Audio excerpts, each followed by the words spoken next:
This video contains subject matter that may be offensive and disturbing to some people. If you are the type to require a warning throughout a video or show, let this message serve as your warning. This channel discusses the harsh reality of true crime. If this warning is not sufficient for you, consider a different genre and unsubscribe from my channel immediately.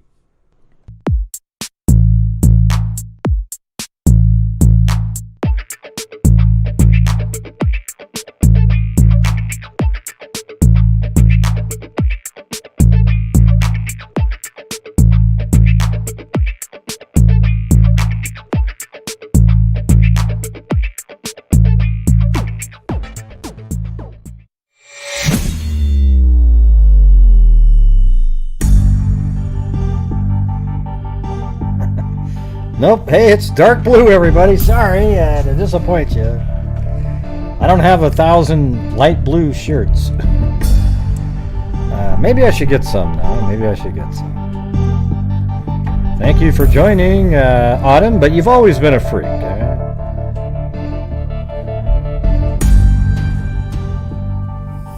Yeah. I would say that most people that have been here for a long time, if you're just watching and you like the show, and you're a freak, okay? You don't have to, having the green next to you means that you're, helping support my channel financially and also the charities at the end of the month. So there you go. So right now we've got 72 people here. I thought we'd try something different tonight. The numbers are up on the screen there, but I have a bunch of poll questions. I didn't assign them to any people. There's no names next to them or anything. So if you're the one that asked the question, you'll just know it inside your head. But these are all questions that freaks had. A lot of good ones in there. And is there anybody? Well, the thing is, there's so few people here right now. It's probably a Summer Wells video live stream going on right now. But there was a motorcycle memorial ride yesterday, and our Baba or Beth, she was on that. So at some point, if she wants to call in and tell us how it went, that'd be cool. I talked to her on the phone about it.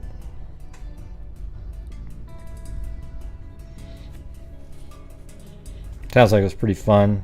They tried to get, she tried to get Becky and them to say, "Hey, freaks," but it was like so loud and crazy. Oh yeah, hold on, I gotta check something out real quick.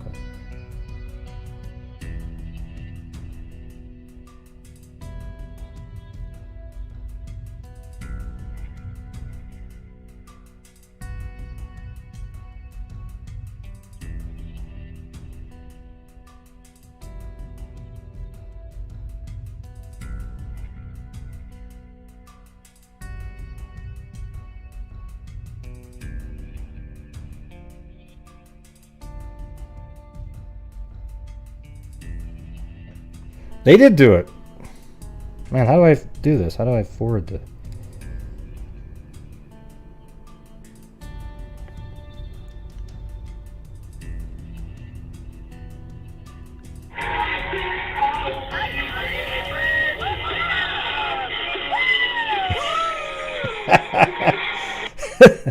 They did do it. I didn't know that they did it. That's funny. Hold on. I got the videos.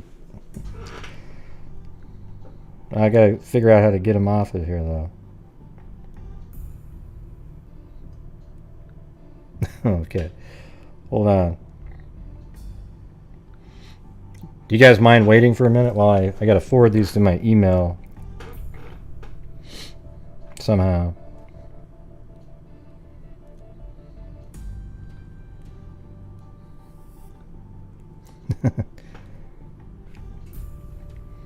Yeah, so we'll be putting up poll questions, and then we'll discuss those tonight.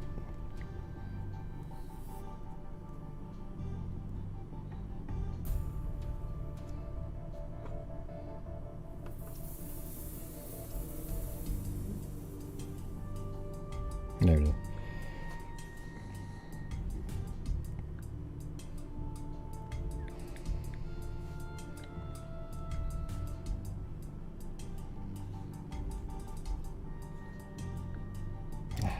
Crap.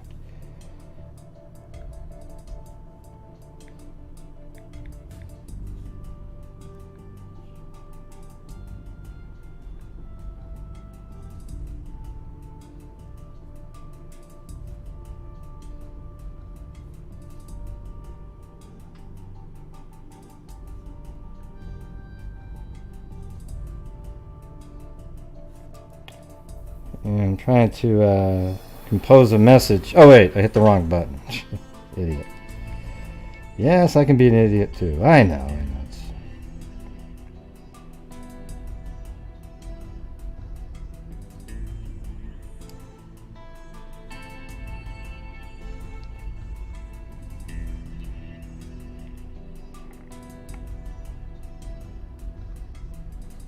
Alright.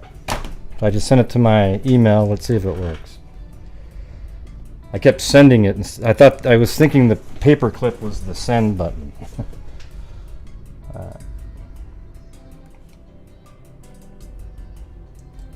So that one might take a little. There it is.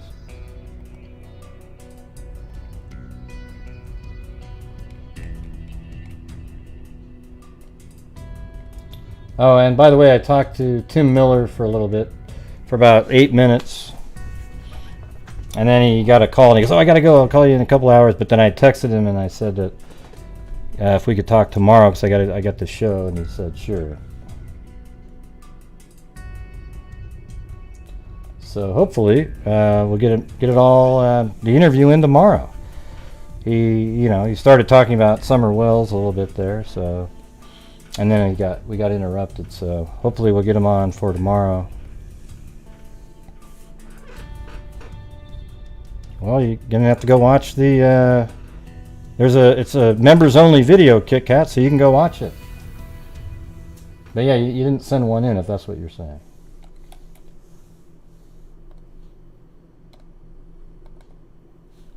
Right, let's see. Here we go. I don't know how it works, if it'll play this type of file or not. Here, let me try it differently. Open with. This is gonna be pretty funny. I can see it.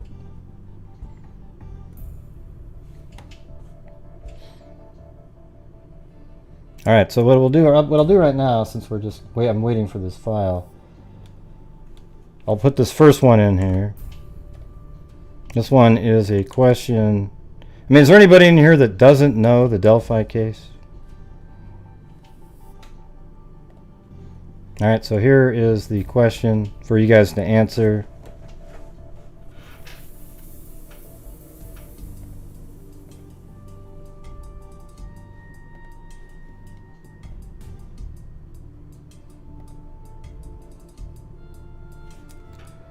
Did it go in there? Seems like something froze up a little bit. Oh boy.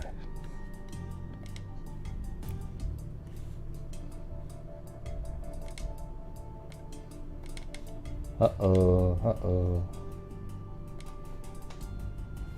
Can you guys still, if you can hear me, looks like something froze up, but what I could do, if it does do that, just stay right where you are, and then I can come back on. Okay, it looks like it's on right now. Okay, you voted. Okay, there it is. All right, so the question was, and by the way, everybody, don't forget to support your local YouTube channels. We're getting near the end of the month. And by local, I mean me. My channel. So far, we've got 82 votes in, and the answer is yes. Yeah, it does seem like the profile would help, but if it was out in public, wouldn't the killer then change his behavior so that it didn't match the profile? That's how I might look at something like that. If you put the profile out there, it's always kind of neat to read later. And of course, I'd love to have the information, but if you put it out there, then all of a sudden this person might change what they're doing. See what I'm saying? All right.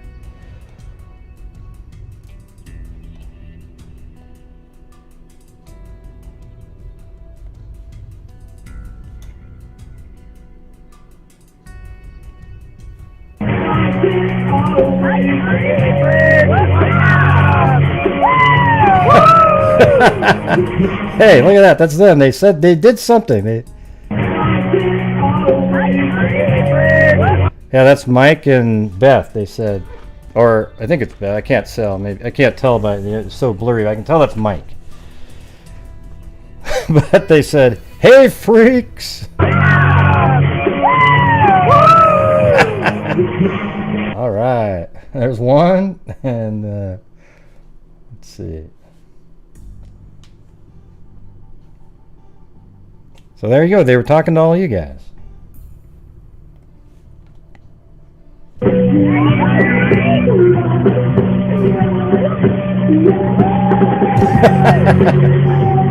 Hey, looks like that might even have been Cody in there. Or I don't know. I actually don't know who these people are over here. Oh wait, maybe that's Tara, Becky, and Beth.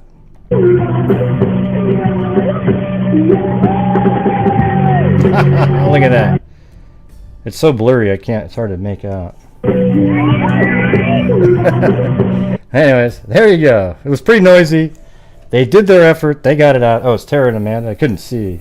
It's so blurry. It probably is easier to see when it's smaller for you guys.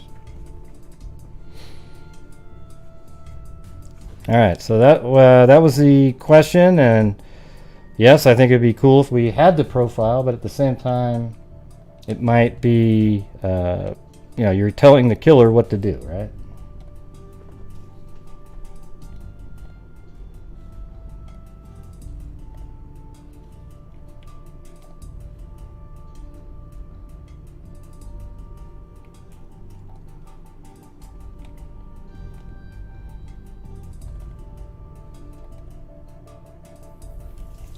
All right, so then the next one, okay, by the way, are there people in here that don't know the Delphi case?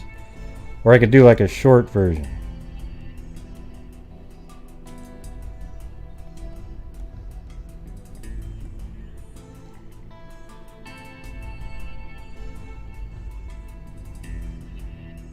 Yeah, you've been there 1,000 times.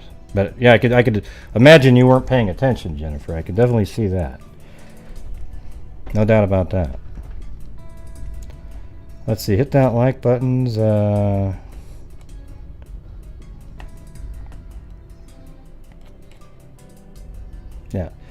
All right, so I'll just do the quick rundown here. February 13th, 2017. The girls were at Becky's house right here, the lady that we just saw in the last one. And Mike, in the first video, they both live here. They're the grandparents of Libby, but they're also they have custody of Libby and Kelsey at the time. Yeah, so probably around 12 o'clock or so, or 12:30, whatever. They just said, hey, we want to go to the bridge and hang out. But they were doing stuff around the house for Becky and her business, and then it was a school day. A non-school day. It was a makeup school day where they had taken off, let's see, they didn't use enough days off or something, but anyways, they had a day off, okay, from school, and they wanted to go to the bridge, so they needed to get a ride there, and they needed to get a ride back. They got a ride there with Kelsey, and then they were going to get a ride back from Derrick 1.5 to 2 hours later. Okay, so that's about as much time as they had. So at probably right around 1:25 or so, Kelsey left the house, took them down this path right here in green, and then down in this area, passing the cemetery, and then she pulls over right here at the parking area at the time, and then the two girls get out, and that was about 1:37, I guess. There's an exact time, because then there was a call made by Kelsey to her boyfriend, because she at the time, and she was going to go hang out or see him.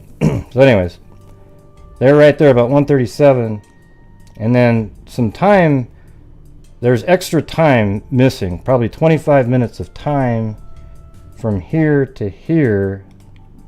Yeah, but there was nothing nefarious really going on. They might have bumped into the killer. However, they made it to the bridge and seemed to be having fun. They took photographs. The first photograph was taken here, probably 2:05 or something. Then another photograph was 2:07, facing back this way. That one actually had a time associated with it. And then the girls continued to walk across the bridge, but at some point while the girls were walking across the bridge, it's likely the killer was, following them. They could see him coming across the bridge, so instead of going back through this really narrow bridge towards them, they probably went off to the end, sort of hoping he would just kind of turn around at some point. But he never actually turned around, and then Libby pulls out her phone when the guy's really catching up to them and starts filming him right around in this area, and Abby's still a little bit on the bridge at the time. And then Abby gets behind Libby. Libby's holding her phone really low, and then this guy catches up to him, and this is what it looked like to them. This guy's coming at him.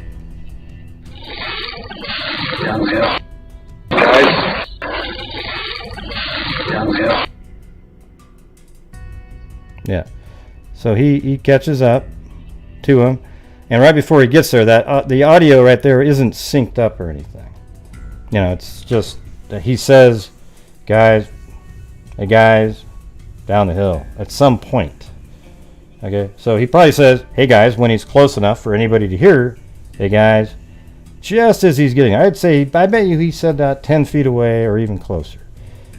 He goes, "Guys." That's how you nod at somebody right when you're walking by, "Guys." And then as he steps off, as soon as he steps off, probably takes one more glance back across the bridge. Apparently they can hear a click of a gun, and then he says, "Down the hill." And apparently Abby even says at one point, he's got it. Does he have a gun? That's a gun, like that, something like that in there. And so that makes you really, the police believe there's a click, that it's a gun. And if she said that, then there almost is 100% likely that there's a gun. I really feel like the gun, hardly anybody runs from a gun. People run, two people, it would be hard to control them walking behind them with a knife. I think, I bet you both girls were quicker than the killer. So he probably, you have a gun on somebody and you do what they say, right? So then at this point, he has them go down the hill, which leads to a private drive, and then down to the lower levels here. They found a shoe somewhere around on this side of the water. I just put a placeholder there. We don't know exactly where it was. And then the girls either ran across, trying to get away, or he forced them across. But it's a little weird, this is 2012. Let me get to the 17. Okay, that's 2 months later. And their bodies were found right over on this side, right here. Okay, now this bank over here is pretty high, but the bank gets really lower, much down, further down there. And as you can see, the water stays relatively shallow over here, so you've got people out there doing experiments just running straight across, and we don't really know exactly how they went across. They could have tried to escape, or he forced them across. My thought is I almost lean towards that they were running, because I've always thought that over here was his original abduction conclusion area, right here, way back in this little corner way down below, hidden from the road, down at the bottom, and a lot of trees, trees blocked from the view of the bridge. And I think at one point when they saw how this was going to go, maybe they tried to run, then he went across and caught them, and it just seems odd that part of your trip would be to go through the water, a planned part. And I think if he had done what he did on this side, I don't know if, the weird part is I don't know if he ever would have risked going back across the bridge. There might have been another option to get out of there for him, but it'd be really dumb to escape going across the bridge again.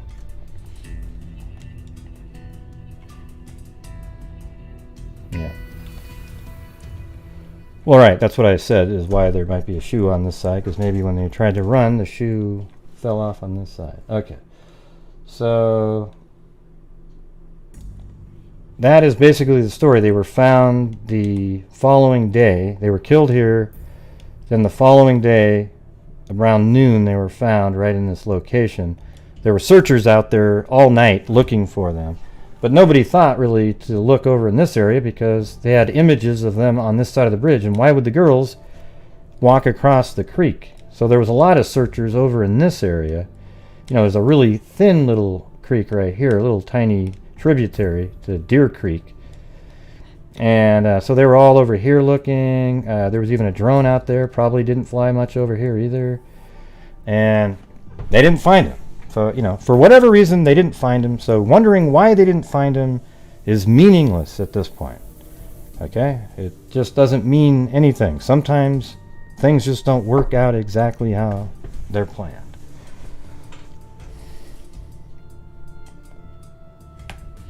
All right, so now we're going to go on to the next question here. And there's been, suspects over the years. And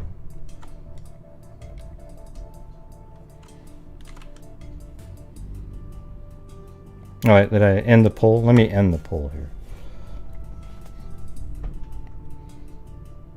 Okay, so the answer was 189 votes. 91 said yes. Shouldn't the FBI release the official profile? Okay. Here's the next question. Do you think the police know who the murderer is, but just need to get enough evidence? I'm doing these kind of out of order, whatever order they came in. Some of them I tried to group, but.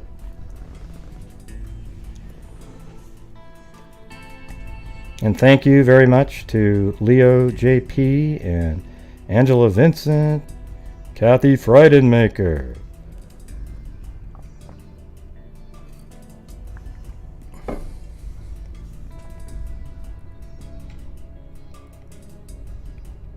Well, hey, Seeking Rainbows, I'm going to remove your comment because you need to answer the poll question, okay? Don't type it in there.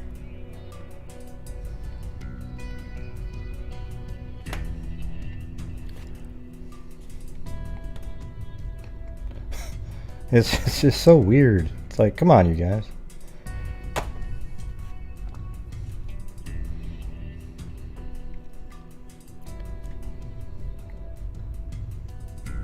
Yeah. Oh, and hit that like button, everybody. Hit the like button. Well, even if you don't like it, hit it, okay? Thanks. Yep, they've got him on video. Thanks for letting us know. I don't think any of us knew it. Yeah. He didn't know. I don't believe he knew he was being filmed. And oh, and while you're here, everybody, I will say this. Okay, just listen to what I'm about to say. I was made aware of a tip, and I was able to sort of look into and see the individual who the tip's about. And man, all I can tell you is, and I'm not going to be able to answer anybody. If you send me an email, you will not get an answer. If you send me a message on Facebook, you won't get an answer. I'm not going to tell anybody anything about it. I'm just letting you know that I was very interested in the person, and yet again, it still might not be the person. But it was very interesting. All right, so just letting you know that I'm hoping that will lead to something. Thanks, Lynette Burns. Yeah. So, all right, here we go. And I'm going to end the post now. You guys all done answering? 5, 4, 3, 2, 1. End the poll.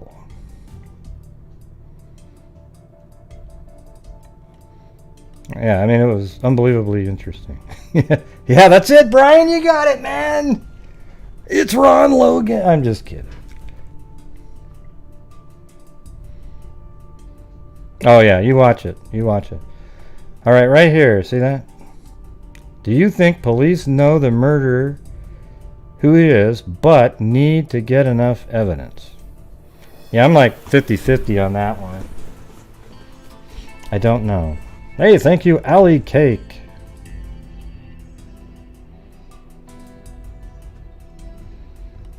Yeah.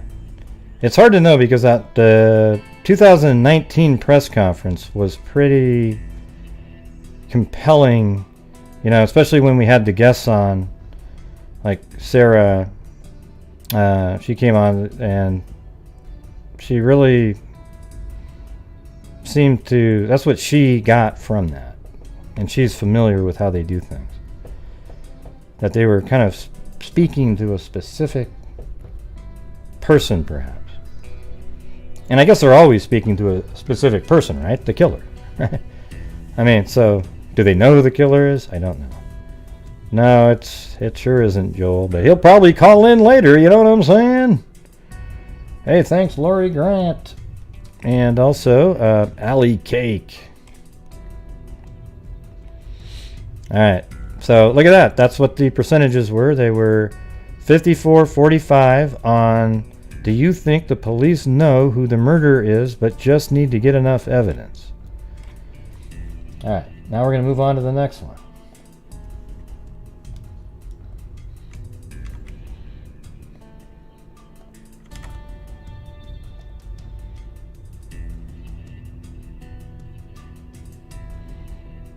Can the geneticists work with touch DNA to come up with a suspect? Yeah, I mean, touch DNA works. In this case, it would be a potential, like a very potential suspect. Like normally, if you get DNA like semen or a blood sample that wasn't the victim's or skin underneath the fingernails, then your suspect is really a, like, boom, we got the guy, right? However, if it's touch DNA, you don't know where it came from. Now, if it's touch DNA, yeah, I guess, and then again, I mean, even touch DNA has similar, elements to it. Like you could say, well, what if it was touch DNA found inside the underwear or something of that wasn't the victim's? Well, maybe that's more interesting. Okay. Anyways, we got a call here. Let's see what happens. It's Delphi night, so it could be a troll. All right, 709, you're on. 709, you got to unmute yourself. *6. Turn off the audio from the video. There we go. Are you able to hear me? Yeah, who's this? Okay, yeah. So this is a caller. So Boschman on there. So one thing I wanted to touch up on that I just very short. So when someone like with this, and no, it's not a troll. Okay. Yeah, guaranteed. Unless you want me to do a psychic reading. No, I'm kidding. No, I do. I'll take an EVP reading now. Okay. Just kidding. So, I called the. Well, who is this, by the way? You didn't say who you were. Mashman Prophecy in the chat. You probably okay. see me. Nobody significant. But one thing I do realize with like martial arts and everything, just rehearsing some like other scenarios that I do with my other job. One thing that got me that caught my attention, I didn't think about was if one question to be asked. First, let me ask this before we dig down this rabbit hole. Is there any indication that Abby or Libby, like, they were shot? Were shots fired at all? That's like in this, like, well, there's no indications of it, but you wouldn't want to fire a weapon. You'd want to use it to control, and then if you were going to kill him, it would be with something quiet. See, so here's the thing with that. I mean, although that's clearly possible, obviously, well, it's more likely. With every other. Go ahead. Well, it's more likely than just possible. Yeah. Right. So, my point is if someone, when you have two people, I mean, it's one thing when you have one person, but now, mind you, granted, they're kids, the psychology is different. But when you have one person at gunpoint, or more than one person at gunpoint, and you proceed to attack somebody, one out of that party of two or three or how many, as long as it's more than one, it's very, very unlikely for anybody to just sit there and do nothing. They either try to run themselves or they will attack themselves. Yeah, but we don't know what happened there. Like, they were both found there, but Libby apparently maybe was dragged for a little bit, so we don't really know like where things were. Like, so if let's say he had a gun on him and he kills one of them really quickly right in front of the other one, and then boom, he's got the gun back on the other person. Who knows what they're going to be doing? Right. Right. Yeah. And there's that other there's that mix up as well. And what my point was is if it was one way where one was attacked, and from my understanding is one of them was dragged. Abby, was Abby that was dragged? Or was it Libby that was dragged? Well, I mean, that's what we're being told by an individual that's been right on other things. But yeah, it was. I would say she was second to go. Right. I think Abby maybe was probably first, and then Libby.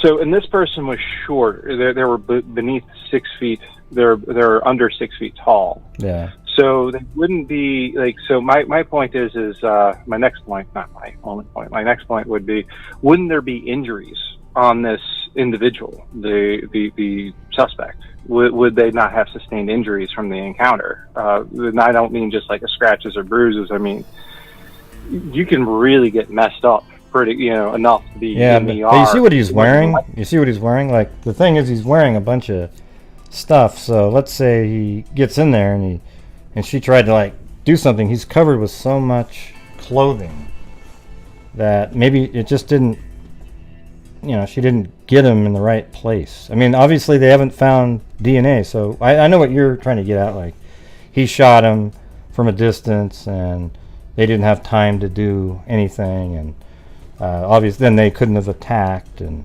fought back or anything like that, right? That's what you're right. Yeah. Well, I mean, if there was a fight back, one thing that I would have kept, I'm not, again, I'm not police, but one thing that would catch my attention is any sort of injuries. Because even with heavy clothing, and I practice a lot of martial arts, even with heavy clothing, if someone is comparable to your size, even with body armor, and I do practice in body armor for the job I do, and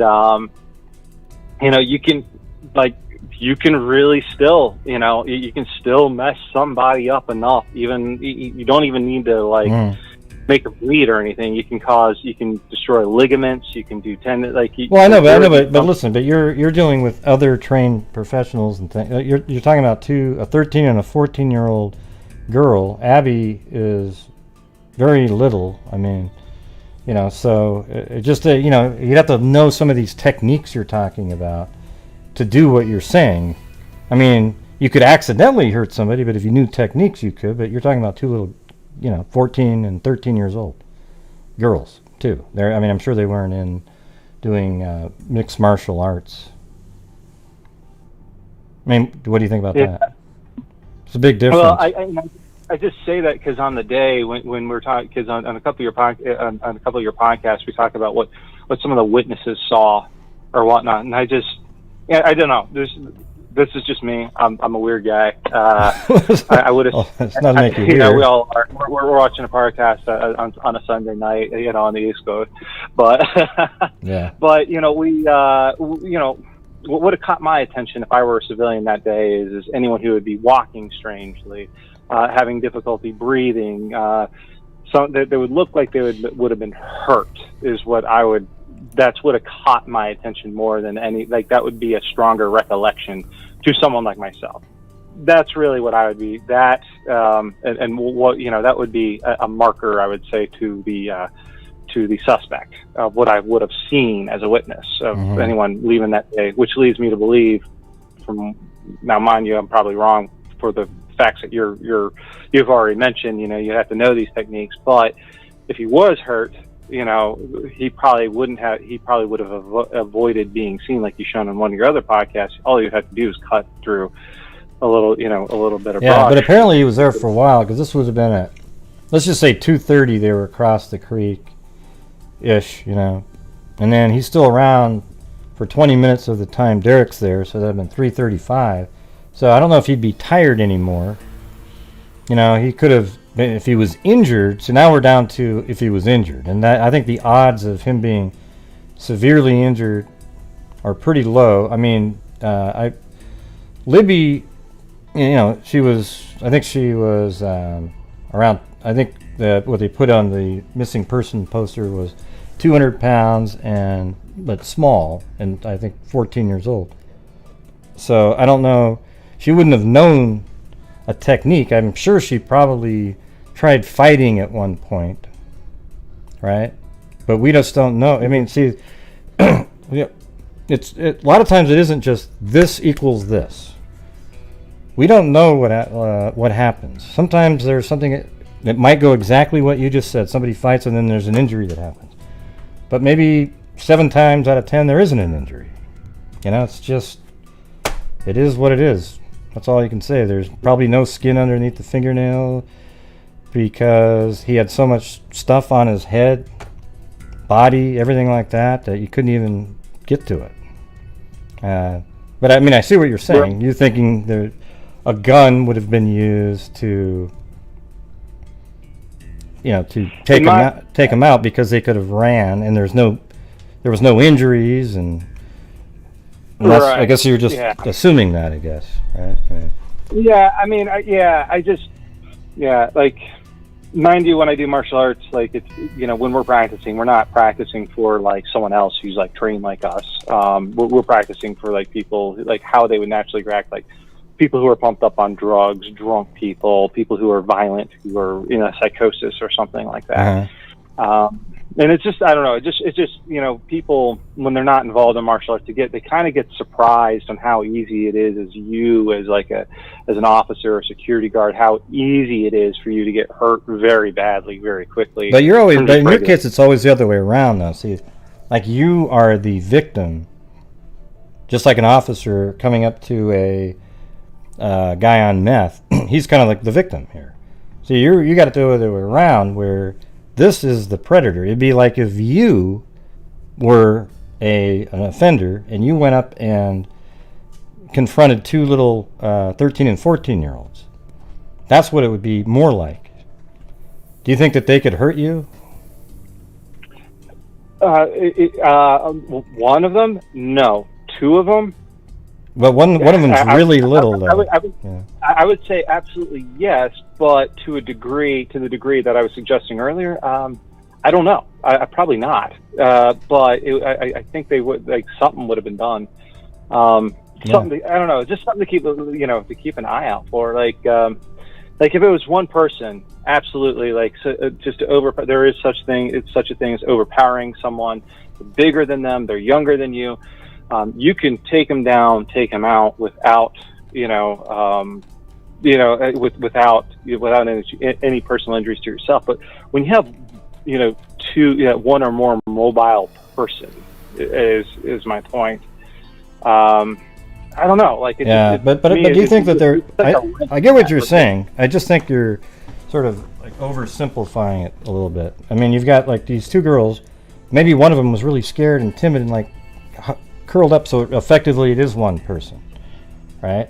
That like I didn't think about that. Like you could be sitting there thinking they're both fighting as a team against this guy. You know, I just don't see that happening in this case. I think you'd just be so scared, you know, just scared out of their minds. And yeah, I mean, it sucks, really, the whole thing. But yeah, and I don't mean that in any disrespect to Abby or Libby or anything like that, or victim blaming or anything like that. I mean, it's just something I don't think about. I mean, you know. Yeah. Yeah. Well, I you probably don't think of it like that as much because of your training, I'm sure. But right. Yeah. Yeah. But yeah, that's the double sword of that, right? You don't understand what you don't know. Yeah. Yeah. All right. Yeah. Just pointing that out. Just thinking. You know, hey. That's interesting. In martial arts, people get wounded. Yeah. No. I mean, it's an interesting thought, and to be honest, nobody really actually knows. Was there any shots fired? I don't think so. I think somebody would have heard it around there. I know it's common because people hunt and stuff, so maybe just ignored it. Do you think the police would know for sure or not? Like, well, they know for sure because they've found the bodies, right? So they would know that there was either gunshot wounds or not. I just don't think there was. And then the other thing, I don't know. This one I didn't. This is not a question. This is just something based off of what you said just now. If there were if there were wounds, you know, from, you know, for that, well, that would have done it right there. Like, you know, like if you're shot, you're not getting away from anybody. Right. Yeah. Yeah. You know, that's I don't know. Like. Yeah, but but to be clear, you believe that you're pretty sure that the police are confident whether or not shots were fired. Of course, no one's 100%. No, well, they're not gonna tell us that. There's just been no indication that shots were fired. Nothing. I haven't heard one person. You know, even the information put out there by people who found them, there was never any. Nobody ever said it looked like they were shot. So yeah, okay. I'm gonna go back to do some more of these poll questions, and I gotta go turn on my air conditioning because I'm about ready to. I feel so hot right now. Well, thank you, Gray. Yeah, appreciate you calling in. Good stuff. Keep doing what you're doing, man. All right, thanks a lot, man. Have a good one. Thank you, John France. Hold on, I gotta do my air conditioning.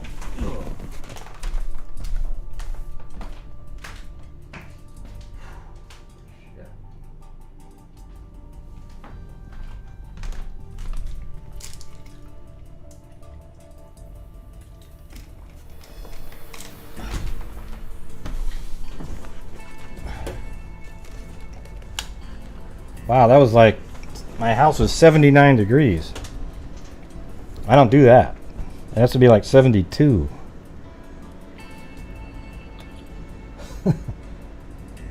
Everyone's like, well, mine's always at 79.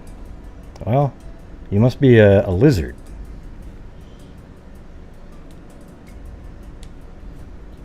Gosh, Gray, that's so mean. Why would you call him a lizard? Gee. Well, if they're a lizard, they have lizard eyes, huh? Okay, here we go.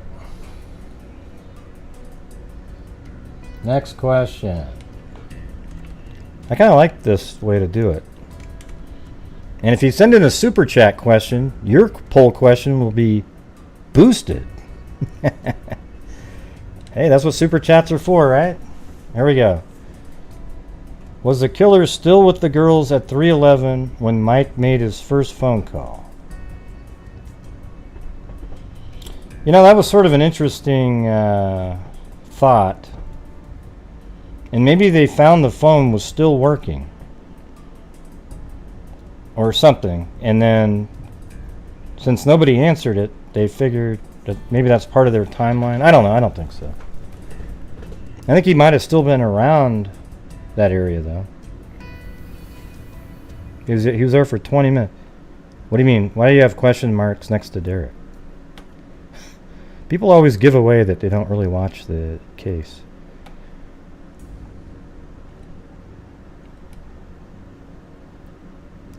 right, so that's the new poll question. It's, was the killer still with the girls at 311 when Mike made his first phone call? And that was at this bridge right over here. This one. Wilson Bridge, I think. 311. Then he drives like this. Then at 3:14 makes another call here. Then he gets out of his car. Derrick does. Derrick walks to here. The flannel shirt guy he spoke to, and he asked him if he'd seen anybody. They said, well, I saw a couple people down by the bridge. So then instead of Derrick going down the trail to the bridge, when he saw a couple people, but they weren't girls, okay? So he thought, oh, they must not be there. So then Derrick went down this trail right here, the 505, and then he went back up it. And then from here, I think he made a call at that point, like 3:30 to Becky and them. And then he walked over to the Freedom Bridge and back, and then people started showing up, and they started searching, and then Mike got there a little later, parked over here.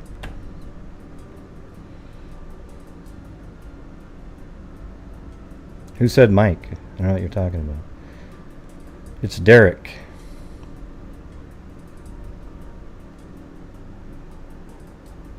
Oh, I see. This one up here. Yeah. That's right. Somebody corrected the person in the chat.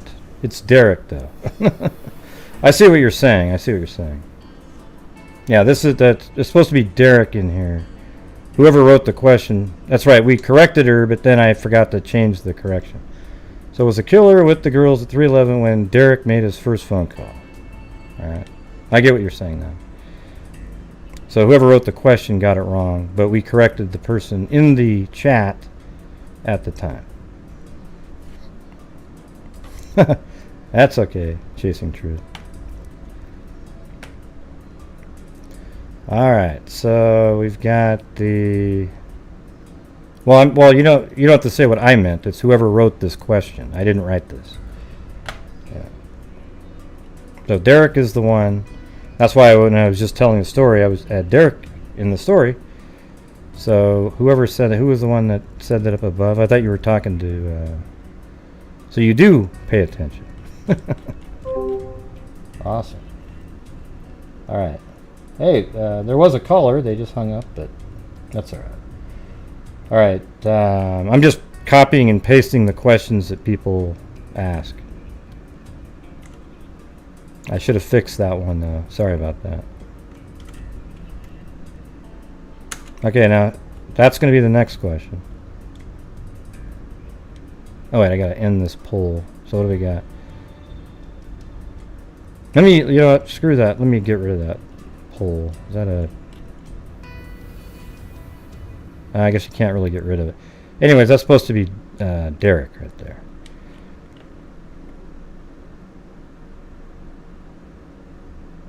That's so funny. In my brain, I knew that it's Derrick, but I must have even read Mike but right after that, I was explaining it with Derrick. It's weird how the brain works sometimes, isn't it? Weird. All right, so this is the next one.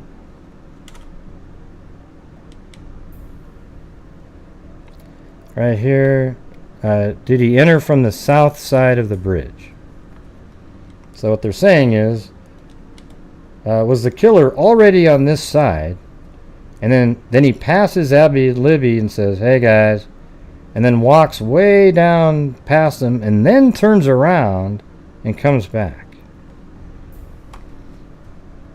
Believe it or not, there's a lot of people that believe that.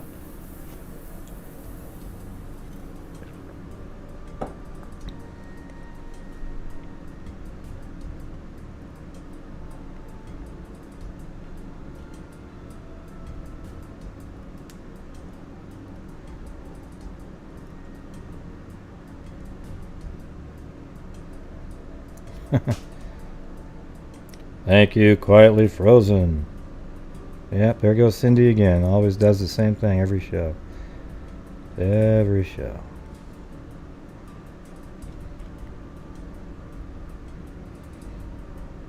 Yep, I'm in left field.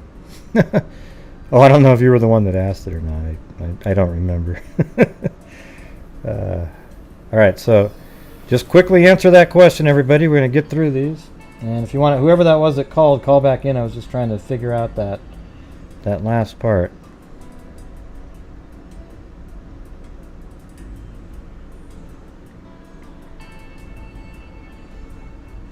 Yeah. All right. So 5, 4, 3, 2, 1. I say no. I mean, the coast is clear thing is ludicrous. What you're saying there. The only way he would have known the coast is clear is if he was all the way over here to begin with. There's this other YouTuber out there, this new YouTuber, claiming that they're a profiler, not the other profiler, this lady. And somebody in there said, "Oh yeah, Gray," and she goes, "Who the hell's Gray?" She's talking about Delphi case.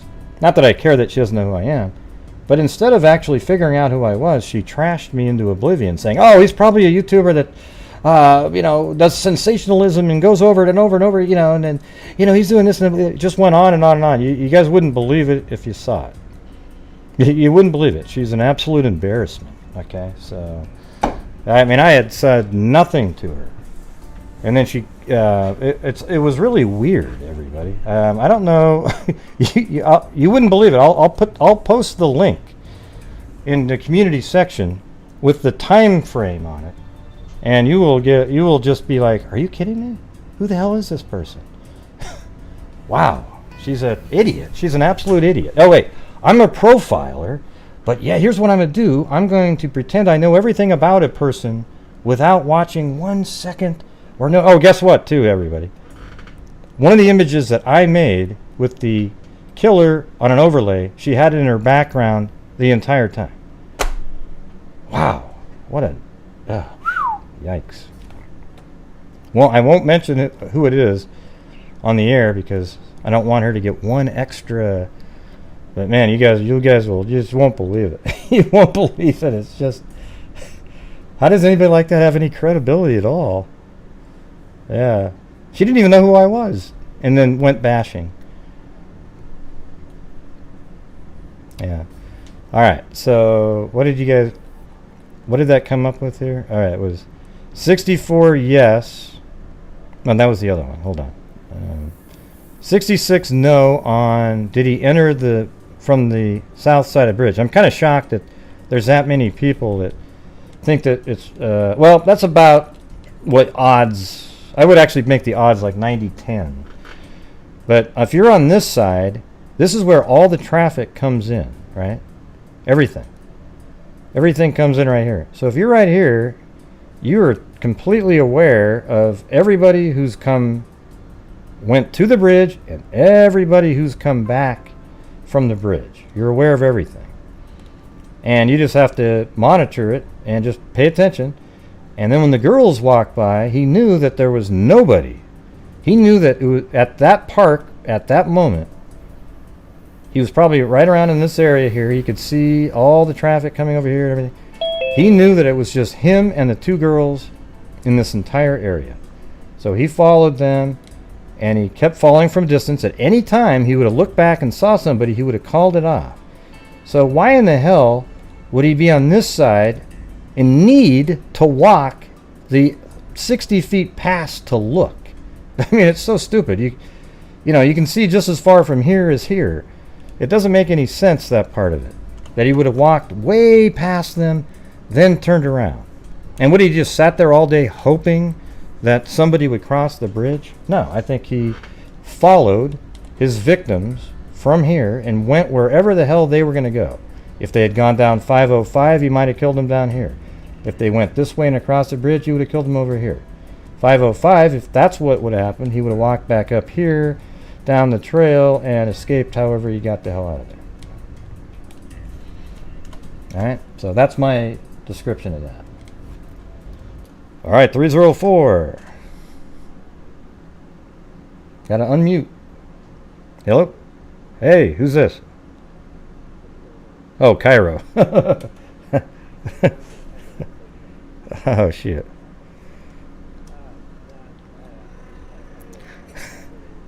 Can you hear that? No, the audio. Oh wait, hold on. Let me do it. Hold on, let me do it again. Hold on. Oh God. Oh my. Chewbacca? Oh, I'll be Chewbacca if you want me to.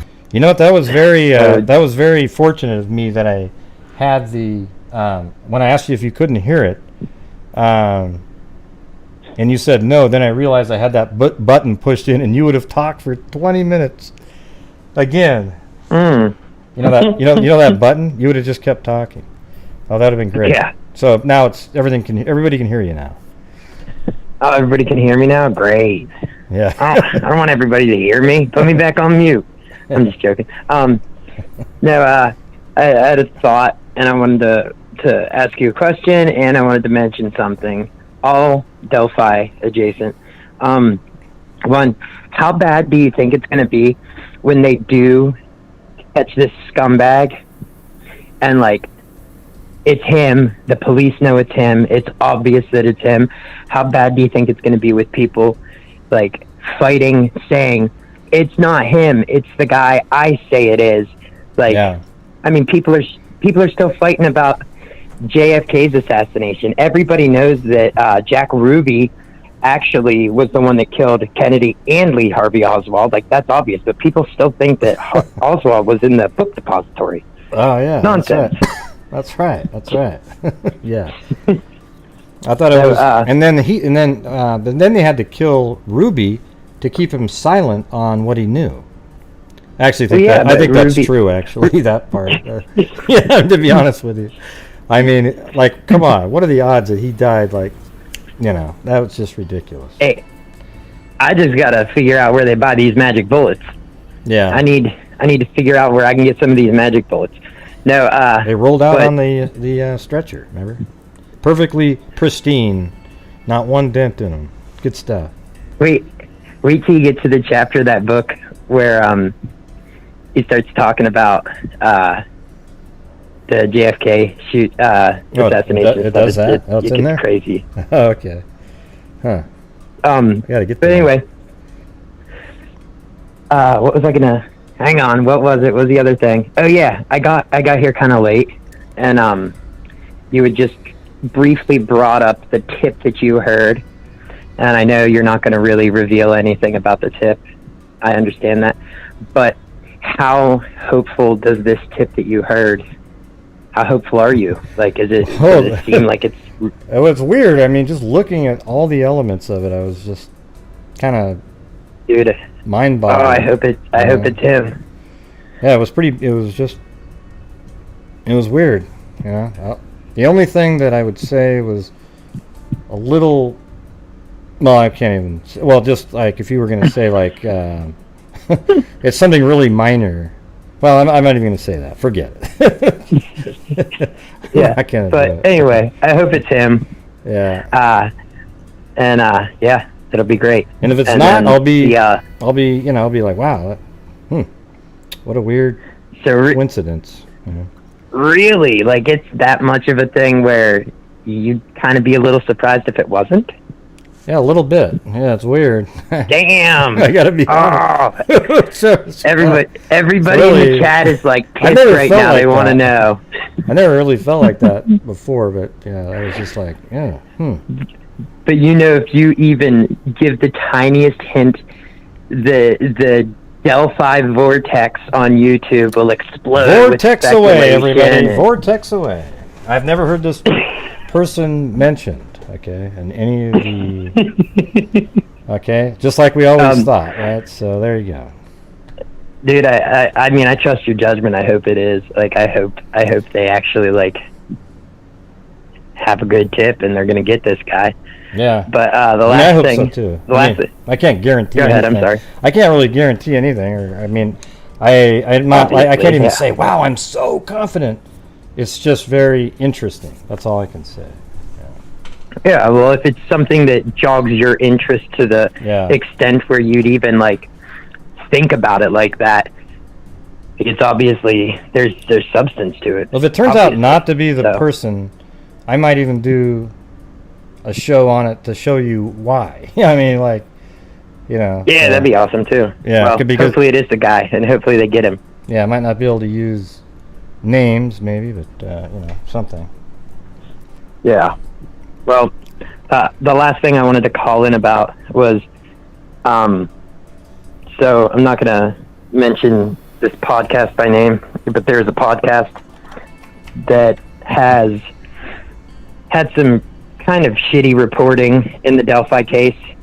They've used some of your material in the past without crediting you. We've discussed this podcast multiple times. Anyway, they were discussing Delphi on one of their shows, and they were just talking about podcasts and whatnot. And they stated that Scene of the Crime Delphi is 1,000,000 times better than Down the Hill. So anybody in the chat, if you haven't listened to Scene of the Crime Delphi, it's available on all podcatchers. I guess that's the hip way of saying it these days. Download it, listen to it. It is the most informative Delphi podcast on the planet. And yeah, I when they brought it up and said that when they were giving it props, I got excited. I thought they were going to be like, yeah, Morph and Grant Hughes, but no, they just were like, yeah, Jess Pettencourt's her podcast. I was oh, really? Like, yeah, well, she's was awesome. She was kind of a writer. She's got that new one where she goes over the it's like cases solved with DNA. It's kind of a clever niche there. And then those people are willing to talk. It's even after. But we were all, she was the writer of it, but we were all, I don't even know what you'd call. Like, we were all there making sure everything was going to be correct. Yeah. I was just excited. I thought they were going to finally give you credit for one of the times where they've used something of yours or brought up something and just not mentioned your name like they have multiple times. I got excited. Did they even mention Morph? Finally, but did they mention Morph at least? Yeah. No, they didn't mention Morph. No. Oh, wow. Yeah, I mean, Jess Bettencourt, she's awesome. Like, I'm not hating. Like, I'm glad she was at least mentioned. You know what I mean? Like, she's awesome. Yeah. But, I think she's cool. I mean, it was all three, so. Oh, well. That's just kind of the way it is. Yeah, you can't be lazy. You're used to it. Like, lazy with credit. Like this guy, he goes, hey, great, you mind if I, send me all the Kanika stuff? And I go, oh, well, he goes, yeah, I do. I'm doing a video on Kanika. I'm trying to do debunking, and I go over there to check out the first video I see, and I see like 3 minutes of my clips being used, but not once does it mention anything about. Yeah, come on, everybody. Man, this is weird. I think it's hilarious that the person that doesn't know who you are literally used your image as the It was the one with the overlay, the background image, and then the killer rotated, and even the branches lined up. You guys remember that one image? It's like the most perfect one, and it's just right in the background. Used it the whole show. And then at the end was like, I don't even know who he is. He's probably somebody. If he's made over one video, then he's just using it for, pumping out money and doing this and doing. That's what she was saying. And then guess what? Her next video was Summer Wells.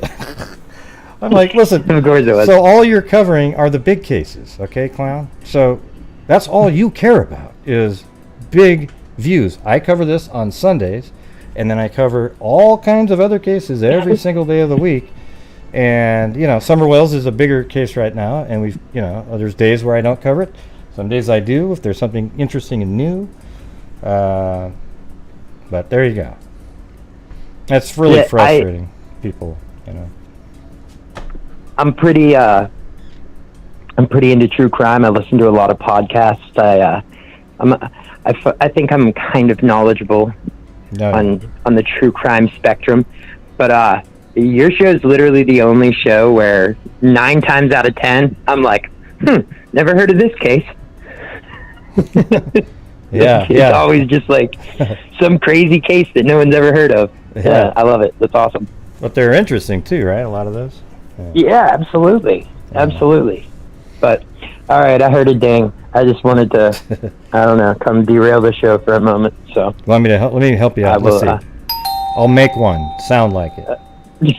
That didn't even sound like it, but it's I'll close. take it. It's close. I'll take it. All right. Have a good one. All right. See you later. Yeah.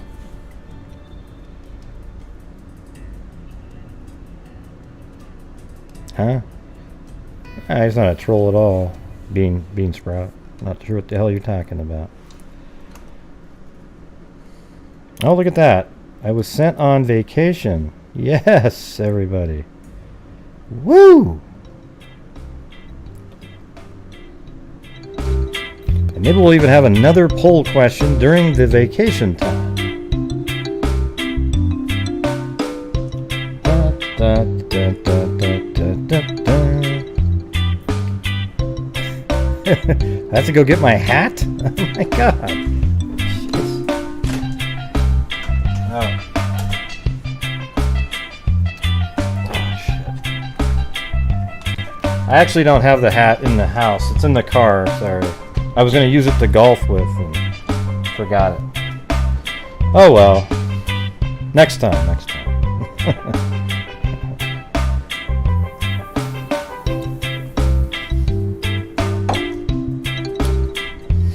Uh-oh. Oh my god. Okay, listen, when I go get my beach hat, if there aren't some cocktails purchased, I'm gonna be frustrated. Hey, thanks, Shogun Love.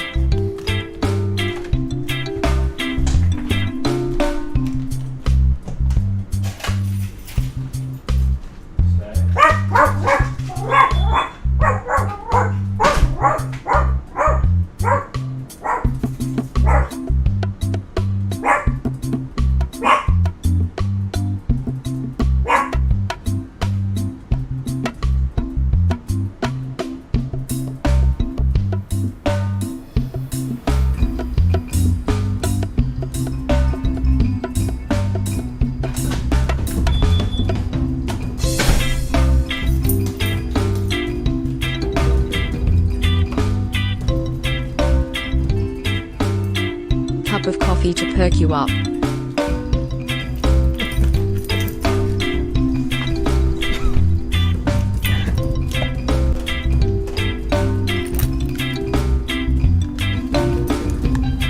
Oh yeah, I don't know if I can get it on, but Love the beach. man, I had to go to the car. Oh, these are Polaroid too, so it's dark at a certain angle. All right, thank you too. If I can see these. Shogun Love, Amber Maiden, Tracy, Angela Vincent, Jennifer Rochelle, Trisha Raz, and Linda Howe, and Margarita on the rocks. Hey, thanks.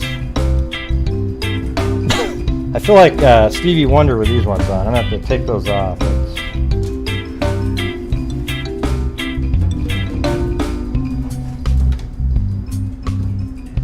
Oh yeah. Happy hour cocktail. Oh god. You know, this way makes the screen completely dark. When you turn it like that, and then like this, you can. It's completely dark like that, like 100%. Can't even see through it, and then boom, you can see it. So you don't wear your glasses like horse, that. Carousel, horse, jockey, horse, horse, carousel. Oh my! Horse, Oh jockey, god! Here we go. Horse, carousel, horse, jockey, horse. Jennifer Rochelle and her carousel, horses. horse, jockey, horse. Trisha Raz, Linda Howell, Be Kind, thank you for being you, thank you. Mary Clark, Kathy Freidenmaker. That's right, on a 3-hour tour. When the weather started getting rough, the tiny ship was tossed. If not for the courage of the fearless crew, the minnow would be lost. Who doesn't know that one? Umbrella, ocean wave, ocean wave. Thank you, Abby Sewell. Oh, for the hat, yeah. Maybe I need to do the actual Gilly. There it is. Gilligan, little buddy. Skipper. Doop. Yeah, there we go. Thanks for being you.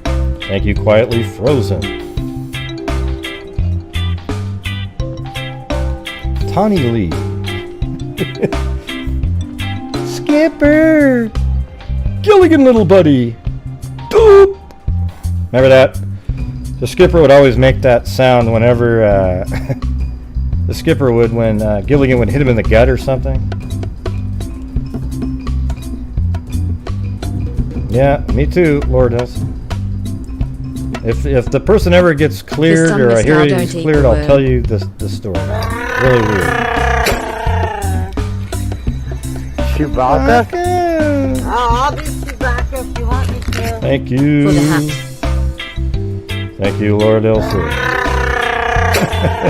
Hey, you guys are awesome, man. Chewbacca? Oh, I'll be Julian Pearson. Chewbacca if you want me to. T and K Rack. Tracy. Boom. With more horses on Tracy's down there. Streamlabs is having a hard time keeping up with you guys.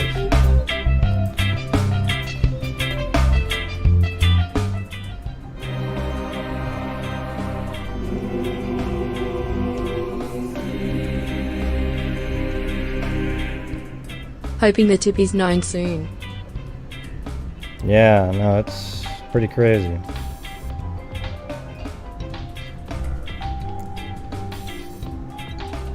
Well, wouldn't that be giving away information, D and K, Rick? I already said, I actually answered that question, though, didn't I? I mean, Love if it this was, I channel. wouldn't tell you. Smiley Right? face. Heart. It's Chris. Thank you. What a cool, good smile you got there, Chris. And Sarah's smile, ironically. First time in months seem hopeful for Justice Delphi. Yeah, nobody's hating on you, Bean Sprout. You can still be a freak.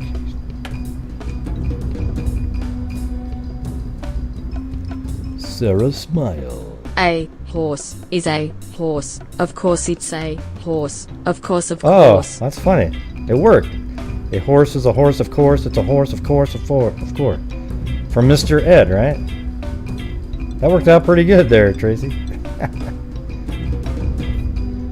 The Delphi Knights.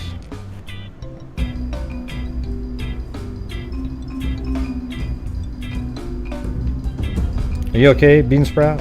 You seem upset.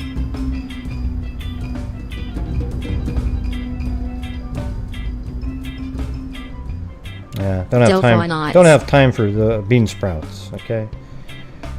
Now, if your name was like Prime Rib, I might have kept you around a little longer. But bean sprouts, yeah, I can do without those. It tastes good with blue cheese, but that's about it. You know, to be honest with you.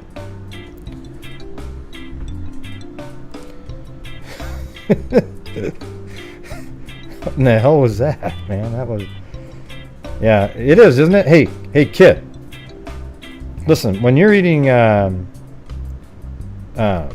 prime rib, I mean, the edges, the fat, marbled fat part of it is the best part, isn't it? I mean, it is just awesome. Like, you can just mow down on that fat. I know, it's amazing, right? Yeah, get the little sauce that comes with it. Thank you, Kristen Cure. Yeah. I like the just blue cheese by it, you know, the actual blue cheese. The crumbles. That's good stuff. It's weird too, because you're actually just eating mold. Even when you're looking at it, you're kind of wondering how this thing can even taste good. I know. Man, I could eat prime rib all day long. Yeah, me too. I like it the bloodier the better. I like it when it still wiggles a little bit when you poke it with a pin, okay?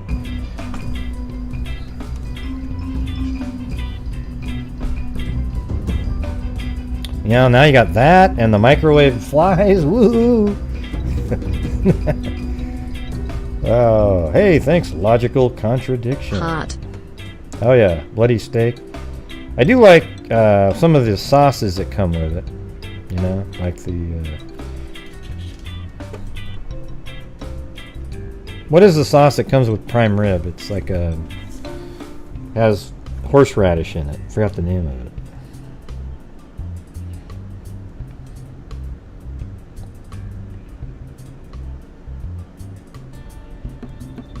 Yep, everybody likes their meat rare.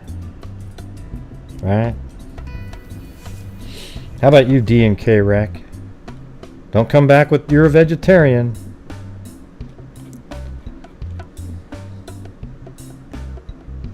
Yep. Char the fat on the edge. Oh yeah. That's good stuff, Aaron. Oh yeah. That's just it's so good. Now here's the thing. Oh, well done. So now Cairo's in the background puking.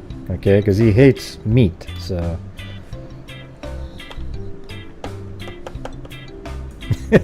he's wondering how in the hell did we get on this meat tangent here? Unbelievable. Well done, huh? Seems like you lose a lot of the flavor with it.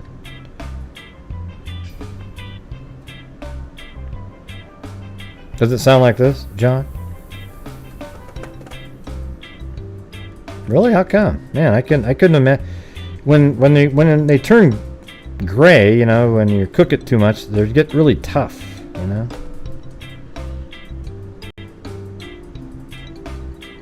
Wow, no rare. Well, whatever you like. If you like it, however you like it, you like it. There's no right or wrong on food because, you know, it is what it is, right? Now, art's different. When people splat paint on, like they just take their, stick their finger up their nose, stick their finger in paint and draw, and then say, look at this, because your name is big and people buy it. It's not really good, okay? Yeah. All right, you guys. I think that was a 15-minute break there, which sounds good. I guess I'll have to try to keep these on for now.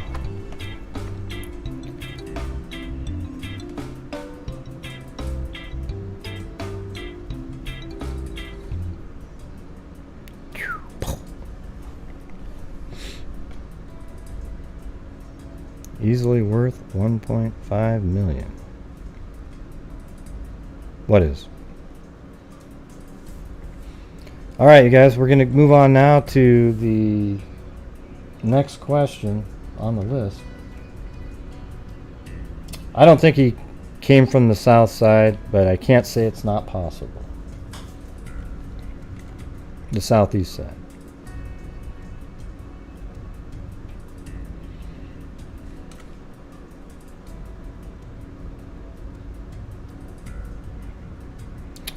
Okay, so here we go. Here's a question. So, is the suspect different? Because you remember the eye color. Does the suspect now have unknown as eye color? Because remember it's just not blue. That was for the original sketch. But what is it now? Have they ever updated that? And I thought maybe that meant hazel. But, you know, to be honest, the eye color could be just about anything, right? I mean, who the hell knows? That seems like such a... now that they've switched sketches, how do we know? Did they even describe... You know the new sketch that was released, which was the first one made? Have they ever even said, yes, we think he's got brown hair, this is what his eye colors were, according to her, she looked like this, and, you know... Yeah, she said he looked like this. I feel like that'd be pretty helpful, right?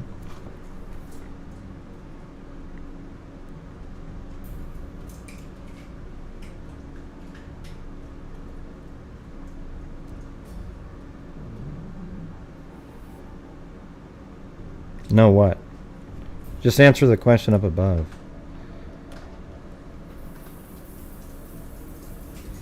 Well, we don't know what the eye color is because they've never really said, right? So we don't know what it is. The lady said, I just know it wasn't blue. So I always thought that meant hazel because it was light, but you just didn't think it was blue. But that actually, in reality, it could be anything, right?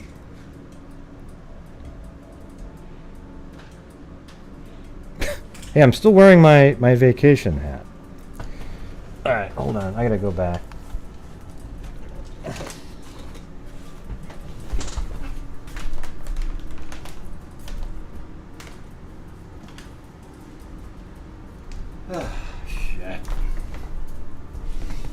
Okay, man, people are just so demanding, you know.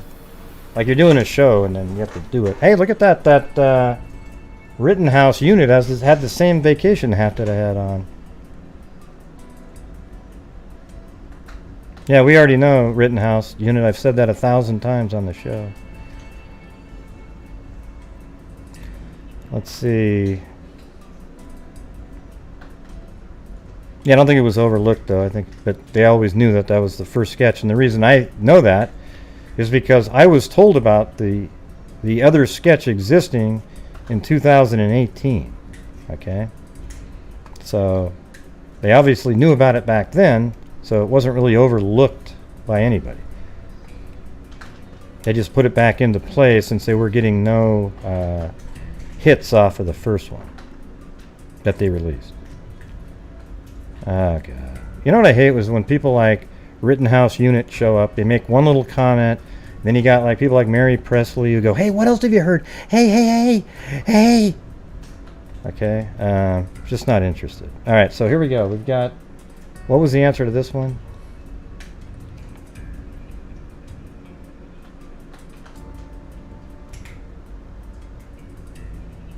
Yeah, no, 2018, the person that I got it from already knew that they had it. So, let's see. Does the suspect have unknown as eye color? So, 75% of people think yes. What do you mean, why do I think they crossed the creek? Because they were found on the other side of the creek, right here.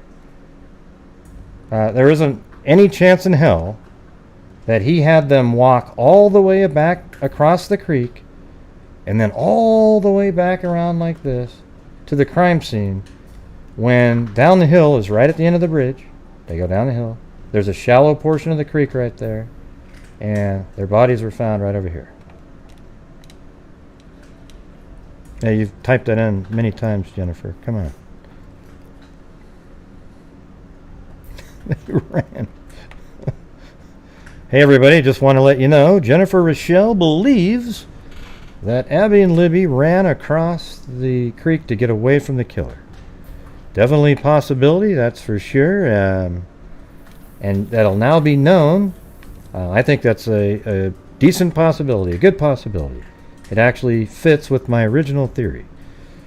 And that's really the only theory I have. It's just I think that this might have been the original crime scene right here. But they tried to escape, and he caught up with them over here.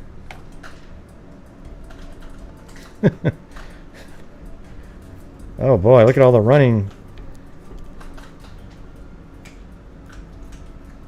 Right.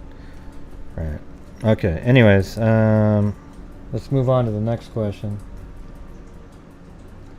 Do you think he will kill again is the next question, and I'm putting the question in here, so here you go. You can answer it now. I do, Jennifer. I was just letting everybody know, so it's on record now. It'll always be known, and if the story ever comes out and they catch the person, boom.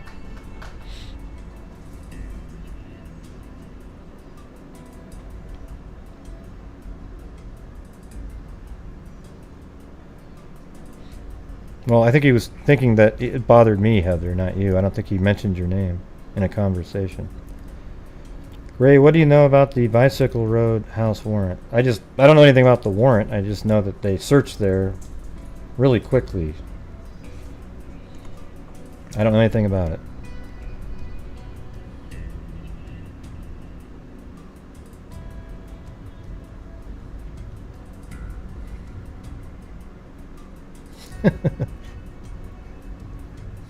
Oh God, I don't know. I wouldn't. Yeah, no, I know you're not trying to troll. It's just that we've all known that the second sketch release was created like 3 or 4 days after the murders, and they decided to go back in that direction later when the sketch that they made that was used, they made based off of a witness and apparently a witness, but also just looking at the video itself. Because to be honest with you, the sketch that was released, to me, looks nothing like how you might think the person in the video looks. Yeah, she's not my pet, okay? She helps out, has good ideas, so.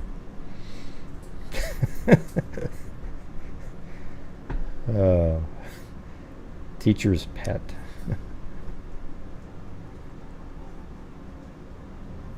Let's see. Yeah, you're not. I know you're not trolling. You're not even saying anything wrong, Rittenhouse unit.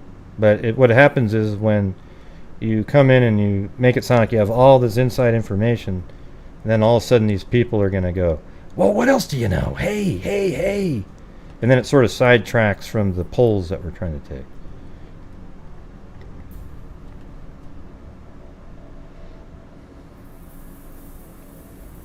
All right, so the answer to this one, the poll question, is 79% said, do you think you will kill again? And 20% said no. I wonder if we should say, you know, do you think he's... How about this? I'll put the same question in there. Do you think he...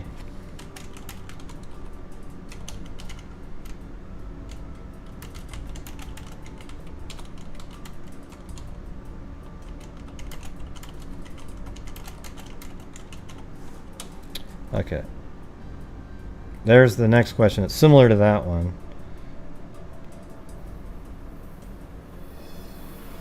Alright, so don't forget to answer, everybody. This one says, do you think he has committed an act of sexual violence or murder in the past? Prior to Abby and Libby.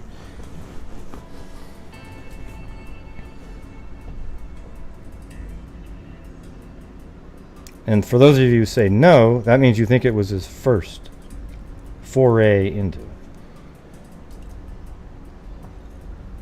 Well, the people that aren't voting are a lot of them are the trolls that show up every time there's a Delphi show. They're not here to participate. They're waiting to catch something that they can bitch about. Yeah, we'll just answer the I got about 10 more seconds on the poll.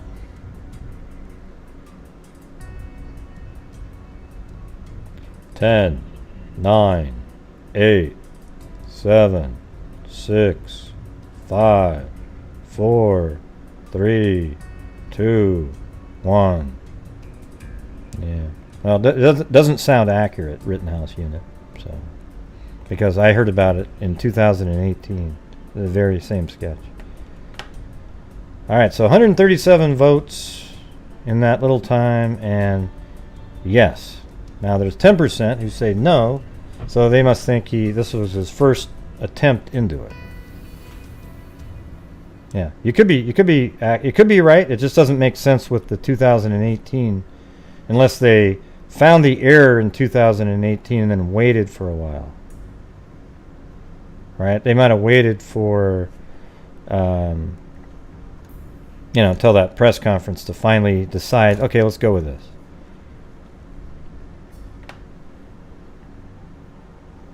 But the person that told me about that didn't mention that.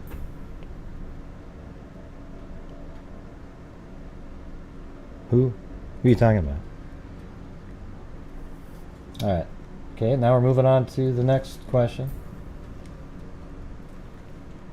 Do you guys like doing the poll thing? I think it kind of works pretty well.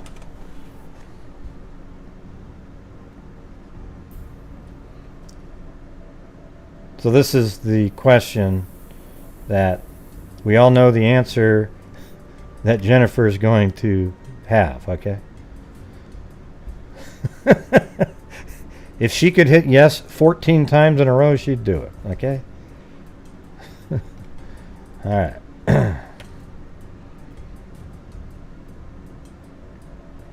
Hey, there's Susanna MacGillipadrick, who never calls in anymore, never shows up into the chat anymore.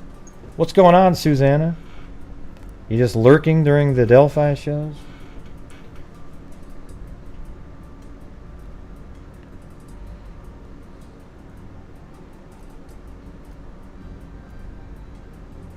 But it's always good to see you, Susanna.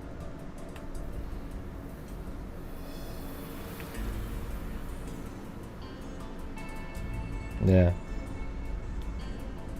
Here we go. 10, 9, 8, 7, 6, 5, 4, 3, 2, 1. Get your answers in. Get your answers in.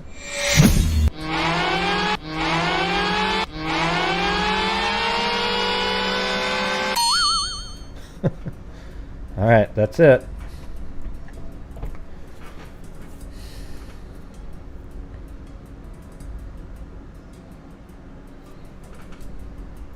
All right, 139 votes. Same 139 that vote every time. Do you believe the girls ran across the creek to try to get away? Yes, 79%. Yeah, I mean, that's always something that early on I wasn't sure. I actually thought he killed them over here and then moved them across, like in the first 2 weeks. Once I figured out the flow of the crime, I thought maybe he moved them across, but then I thought, well, that doesn't really make any sense.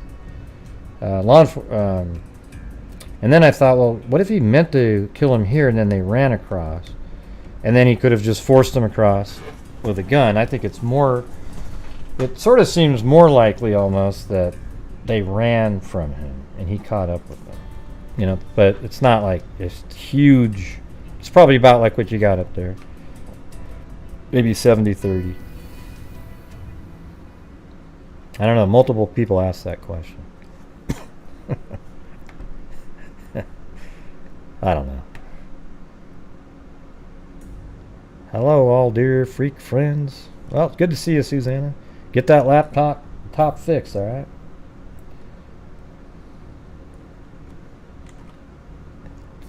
All right, here we go. Next one.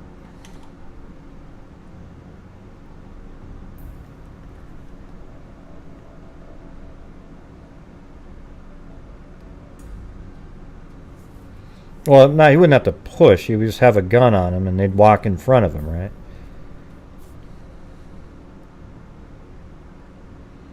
Thank you, Rita Schaefer. All right, so this new question is, do you think the girls were killed where they were found? And that's actually a yes, because that is what they said. Okay, that's an answer. So 100% on that one. At least that's what they said during that new HLN barrage of information. Or maybe we can go back and watch the video from Jerry Holman, the original one that's 20-something minutes long.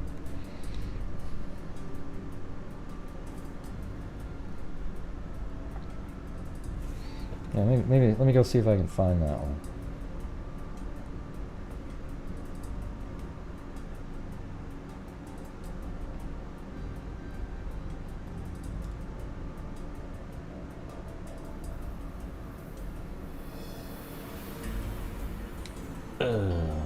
There it is. Okay, that one.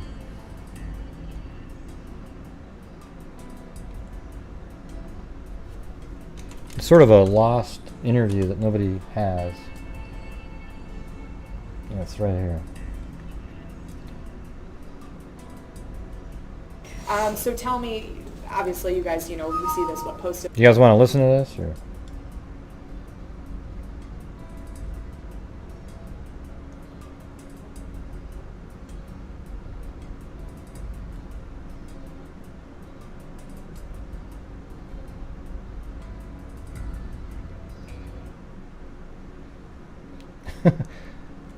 Wow, I guess you guys want to listen to it. All right. All over online, people want to know how you have all this evidence in this case and still 6 months later, no suspect in custody. What would your answer be? That's as loud as I can make it. Well, it's not like on TV. You see on CSI shows that they solve them in 2 commercial breaks. So it takes a lot of times, and we want to be very thorough. So we want to take our time, make sure our I's are dotted, T's are crossed. But this is a tough case. There's, I think, alleged a lot of evidence, but really we have very little evidence in this case, and we're working with what we have. We're getting a ton of tips, which helps, but some of those tips are misleading and kind of lead us disarray and get us unfocused from where we're headed. So, but I think it's not from lack of effort.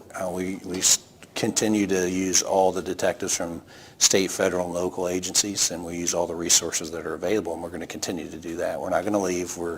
It's not a cold case because we're still getting information. So we're going to continue to work as hard as we can on this. To have, and you say you've little evidence, which, we're not all, I'm not a detective, I don't work with the police, but, when you hear, you have the guy's voice, you have that sketch, you've got, possible other audio and video and all these tips, and then maybe the reward money. Is that more than people usually have in a case like this? Yeah, I think so. So we've got 84% of the people said, do you think the girls were killed where they were found? 84%. No, 15. So the 15 are the people who believe that they were moved there later, and that's because they've been hanging out in all the conspiratorial Facebook groups, okay? But they did say that they believe that, the evidence shows that they were killed where they were found, okay? I say we don't have a lot, but we have more than enough to make a case, but we're just not getting that break yet. We're still getting closer every day. We're eliminating. We're getting a lot of tips on people that didn't do it, and we eliminate those daily. So it's like I said before, it's the needle in the haystack, and we get those tips on so-and-so, and we eliminate them by however we do that, and that just takes another piece of the hay out of the way so we can start focusing, and eventually it's gonna be there. So we keep working, but and I think a lot of people are misled by some of the Facebook postings, and social media is not as helpful as some people might think. So 6 months ago, you got the phone call, and I know you talked about this before. Who called you and said first, Abby Williams and Libby German are missing? I think I heard it on the radio actually, and then I called the sheriff to see if they needed assistance, and he said, yeah, we're probably going to need some help. That was when they were missing, and then of course we got our helicopter involved, and we were still in the search phase. And then obviously once we located them and knew it was a double homicide, then we called in other resources throughout the state police and then the FBI, and I know we've had just a ton of resources and people volunteered to help, which is good. So that's how that started, and now we're here. We're still working. We're still motivated, and a lot of people. It is stressful. It's a very stressful case, obviously, and it's very easy to get emotionally tied. But I think everybody involved is still doing well. We're still motivated. We're still optimistic that we're going to catch this person that's responsible for this, and we're not letting up or giving in or anything like that. We're stronger than ever. We're actually getting more people involved. So I think the time's coming. We're getting closer every day. I know that's cliche, but we're eliminating people, and we're working harder than ever. So yeah. And within the first 48 hours of that case, so here you are, you hear it on the radio, you step in, which thank God really that you guys stepped in so quickly, because look how it ended up happening. First it comes out 2 missing girls. You think 2 missing girls in this small town, who would have thought this was ever going to be the case? But what was the investigative work that happened in the first 48 hours, without obviously going into too much detail to put the case in jeopardy? Well, I think you secure the scene, you start doing area canvass, talk to everybody in the area. We have the crime scene investigators there. Just basic steps that you would do. Collecting video throughout the areas, doing things like that, and just, from ground zero, that's what you would do in any case, start talking to people. You can get out, knocking on doors. We call that an area canvass. So because it's a rural area, we had to kind of stretch that out a little bit, and so we did maybe a general area canvass initially, and then maybe a day or two later we spread that out, come back, make sure, because it was February, so there were still people at vacation or winter snowbirds, they call them, and so there were still some houses that we didn't make contact right away. So, but we have now. We continue to do that, and now 6 months later, we're still getting new tips on people, so we're following up on those. But we have a group of detectives that are assigned to go back and make sure we didn't miss anything, review things, and so we're taking it very serious, and we're not going to let anything slip through the cracks. That's our, I think your biggest fear when you're doing an investigation is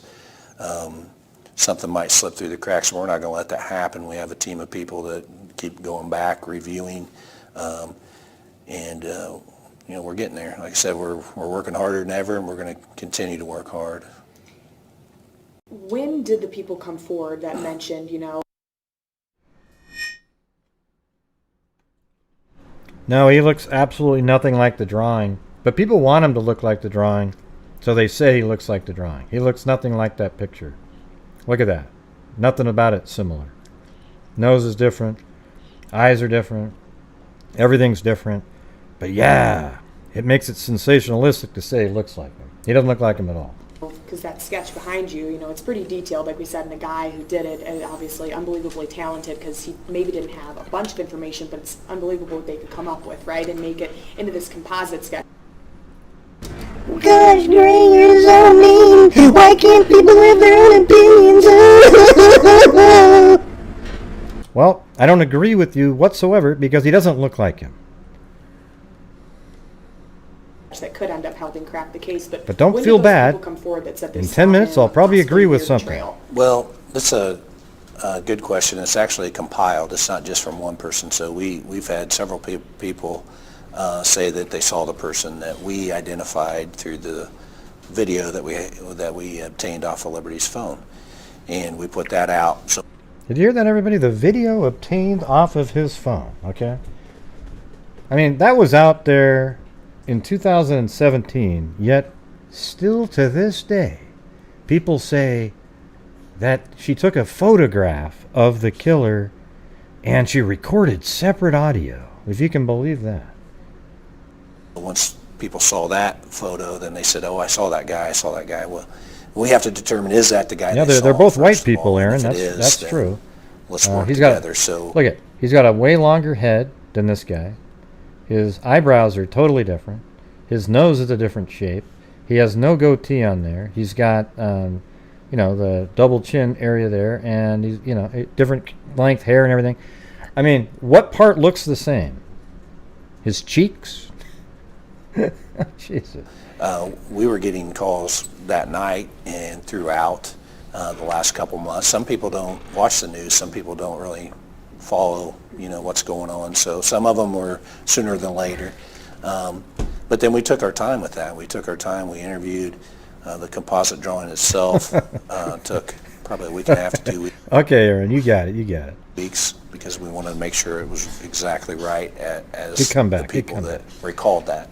So we have been, I think, getting better tips. Obviously, the first photo is pretty hard to see. It's pixelated pretty bad. I'm gonna listen to this part again. Determine, is that the guy they saw, first of all, and if it is, then they piled. It's not just from one person. So we've had several people say that they saw the person that we identified through the video that we obtained off of Liberty's phone.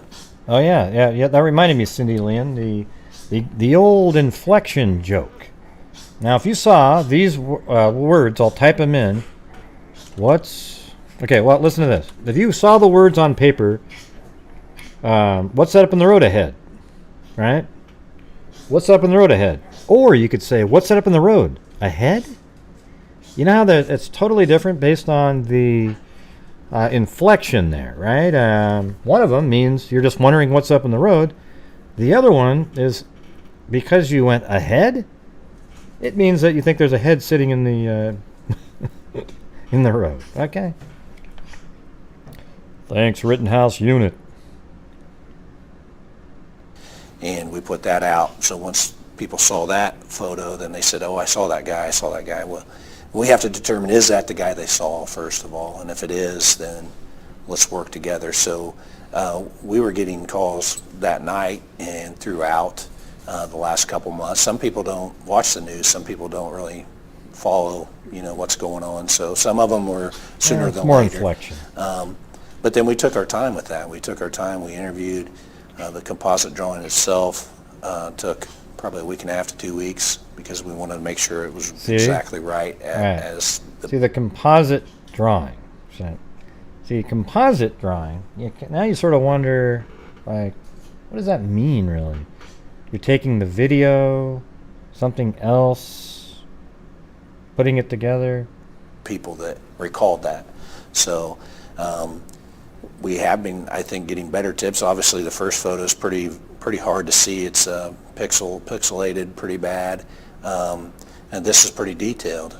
And we want to make sure people know this might not look exactly like the person, but it's going to have this similar facial features. So It's inflection when people are talking.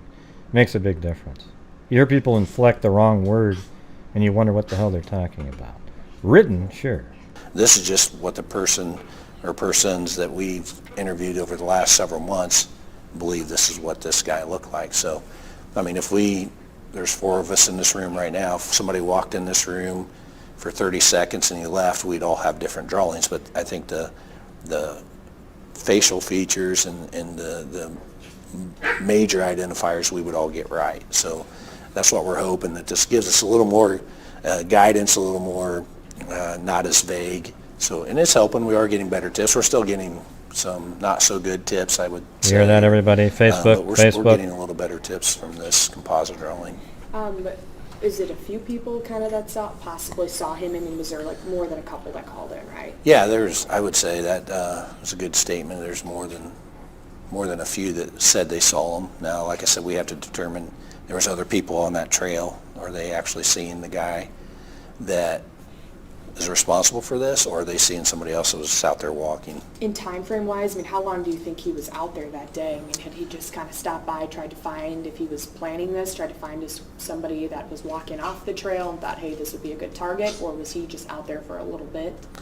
I wish I could tell you that. I have theories, but the evidence is pretty, like I said, the evidence doesn't really indicate how long or if he was a traveler or local, and some of that we just speculate on. We can't really say he is or isn't, but we just have to go off the evidence that we have, the positive drawing, the video, the audio, and just continue to rely on the community. I still believe somebody knows what happened. For whatever reason, they won't come forward, and we wish they would, obviously, because this person's Yeah, even if they had a drone out there with FLIR on it, they weren't looking in the right place, I guarantee it.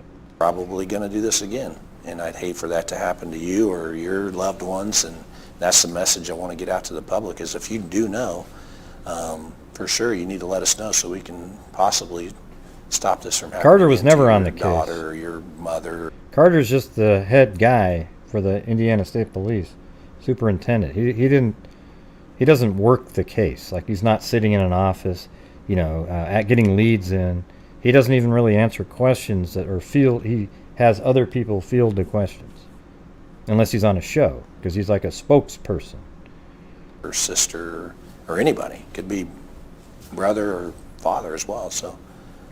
And the personality traits of a person like this, and that's, I think, what people have thought about before. I mean, for him, if there was just one person, and this is the guy, he was able to get both of these little girls in the woods and do these, brutally murder them. Do you think he possibly have done this before? You could be. I mean, this is kind of our theory or speculation. We have no evidence that he's done it again there. But we do keep that in mind. We do check with other states to see if they have anything close. And obviously the case in Iowa is probably the closest, but they don't even know the cause of death in that one, because they didn't find the victims until later. So it's hard to compare. Probably. But it's similar. Yeah. But so we take probably know that they into weren't shot, consideration as because well. there would have been a bullet on a bone. Investigated that. We've been in contact with Iowa, and they've been in contact with us, and we've discussed that. But nothing else seems to be popping up around the nation there that is similar to this. But doesn't mean he's going to kill everybody the same way every time. So we don't know. When you walked down, and I walked through, that was private property, right, where the bodies were found, looking at logistically from, where they were on the bridge, and then to where their bodies were. All right, we'll continue the interview if we get up to 300 likes here, okay? And right now we're at 222 with 400-something people watching. And unfortunately, it's going to be you that hold the show up for everybody else. So here we go. We're going to hit the auctioneer button. Hope we can get those likes up. I'm fired out of it, Hit the like 10 button, down, hit 15, the all like of button, my hit the like button, hit the like button, hit the like button, hit the like button, 20, 25, 30, 25, 40, hit the like button, hit the like button, hit the like 40, 45, 50, 55, 60, 75, 80, 85, 90, 100, 30, 30, now 5, I'm 30. and 25, oh, one more time.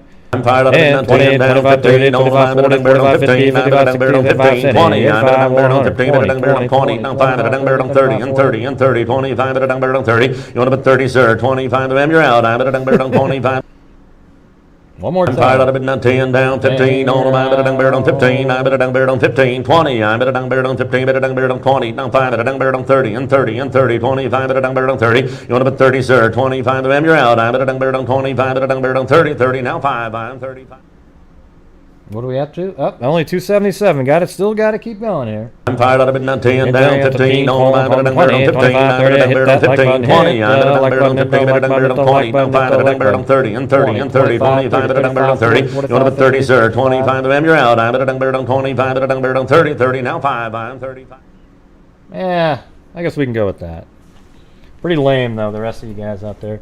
And by the way, if you're not a subscriber, you will not be able to comment any further on this show. But thank you. Unless you're a subscriber, all right? Unless you're a subscriber. All right, here we go. Let me get back to the interview here. I know we talked about the terrain in the past. I mean, it's not an easy thing to navigate. Usually you might have to be familiar with the area. I mean, would it have been difficult for the girls to travel from where they were on the bridge to where they were found? Hey, Kay Borgie, you were accidentally hidden. What are you guys doing? Hey, Shogun, wake up! You just, oh my God, hold on.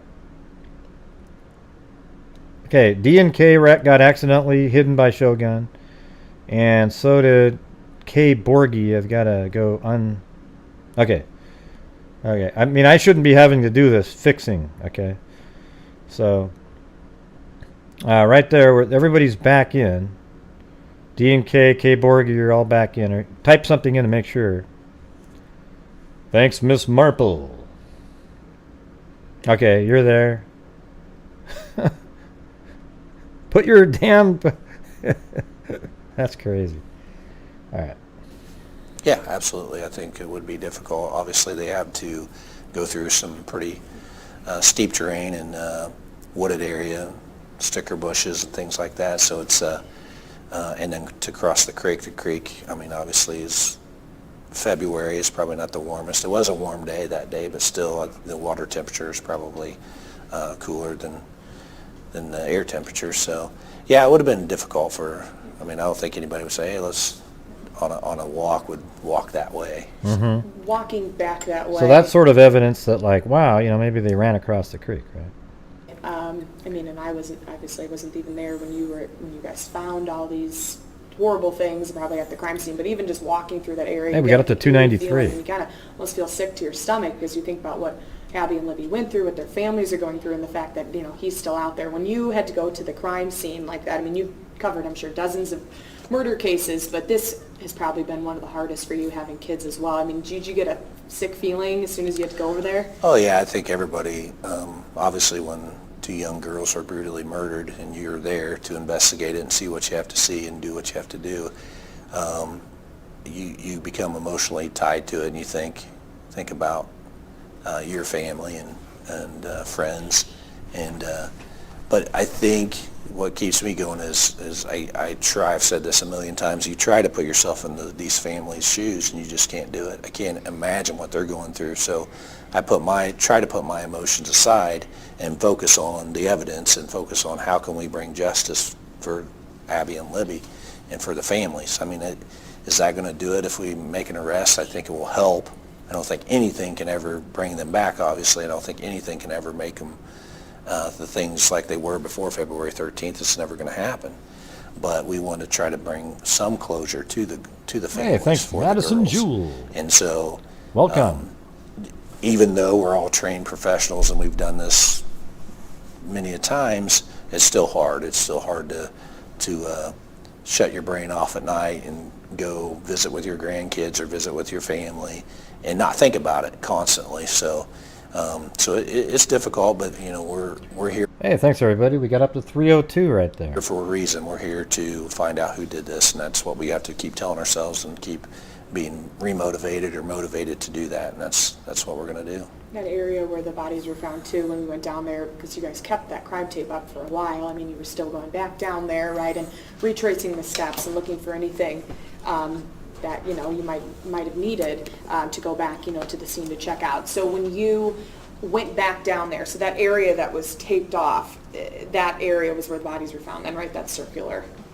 That taped off place. Yes. That's where, when we walked down, obviously all the investigative work had been done and they had taken away any evidence been found. Was there a decent amount of evidence found at the scene?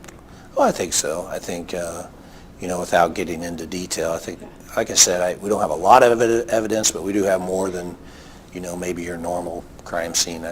We have the evidence there that we're processing and daily and working on.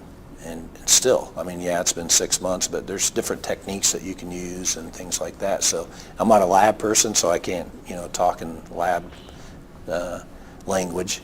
But I'm in contact with them weekly, if not daily, and they're telling us, we're still doing this, we're still working on things. So, but yeah, we're it's hard to say without jeopardizing the integrity of the investigation how much evidence we had, or, because there's 3 people, in my opinion, maybe more, but at least 3 people that knew what happened that day. 2 of them are dead.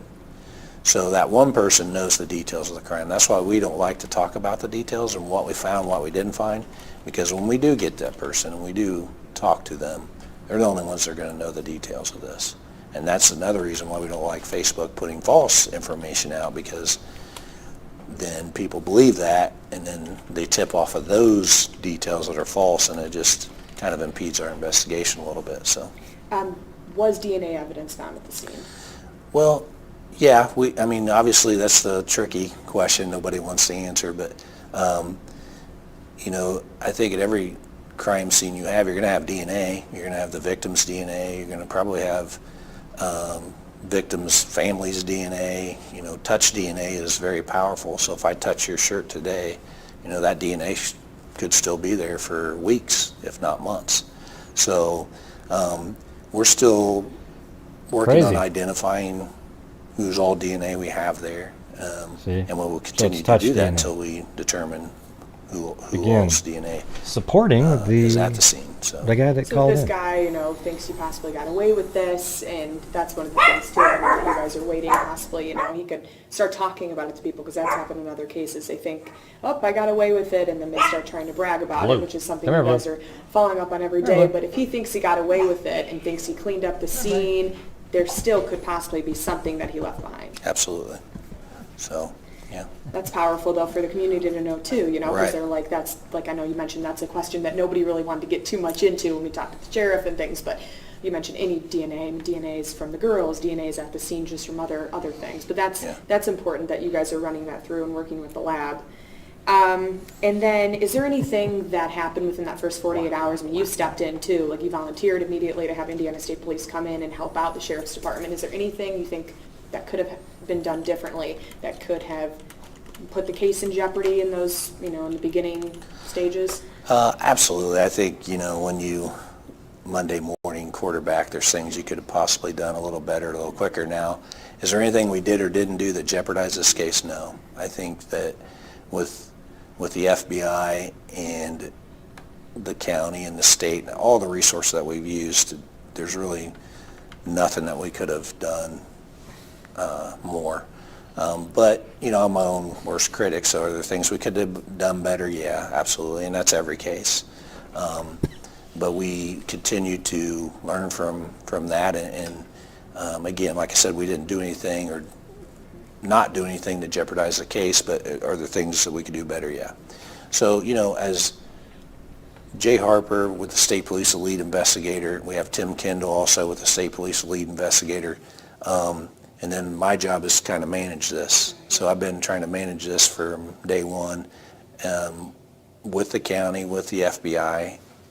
So that's an obstacle in itself, trying to manage something this big. But we've had plenty of guidance from all of our supervisors and such a great team. I mean, obviously have gotten along with Carroll County pretty well, and unfortunately through other incidents it's happened because life doesn't stop. So unfortunately we still get major crime scenes that we have to assist with here, and manpower issues. I mean, we all have them. The county shorthanded, the state police shorthanded, FBI. Everybody needs more. So if you're out there, apply for the state police next time. We definitely need help. Yeah, need some new recruits. Tell me, with the audio, which we heard, I remember the first time that was played at that press conference, and that was, I mean, bone-chilling to know that you're going to be able to hear this person's voice, even though it was just that tiny clip. But what he was saying gave away, some clues as well. But what has that been able to do for the case, having that voice out there? Well, I think it's helped a lot. I mean, obviously, it's a distinctive voice. We've been getting a lot of tips off of that. Unfortunately, the people that people think it is, we've been able to eliminate them. Not all of them, but most of them we can eliminate through checking records and things like that. So, but I think it's helped quite a bit. And I think as we get into this deeper, it's going to help us even more. So, is there more audio that was found on Libby's phone? Yes. Is that something that would be released? Not at this point. We've discussed it, and at this point, we don't think it'll. See, there's more audio, but the more audio could be the sort of them talking back and forth. We don't really know. Yeah, listen, hey, Laurel's heart. This is a sketch here, okay? It's not, don't go, ooh, look at his eyes are a little bit slanted to the side. We don't know what that is. It's just a sketch. It's a possible likeness of somebody. Don't worry about the, it's just a general look, okay? It'll help the investigation. But that's pretty, listen to that. He directly says it was. Yes. They do have more audio, yes. Is that something that would be released?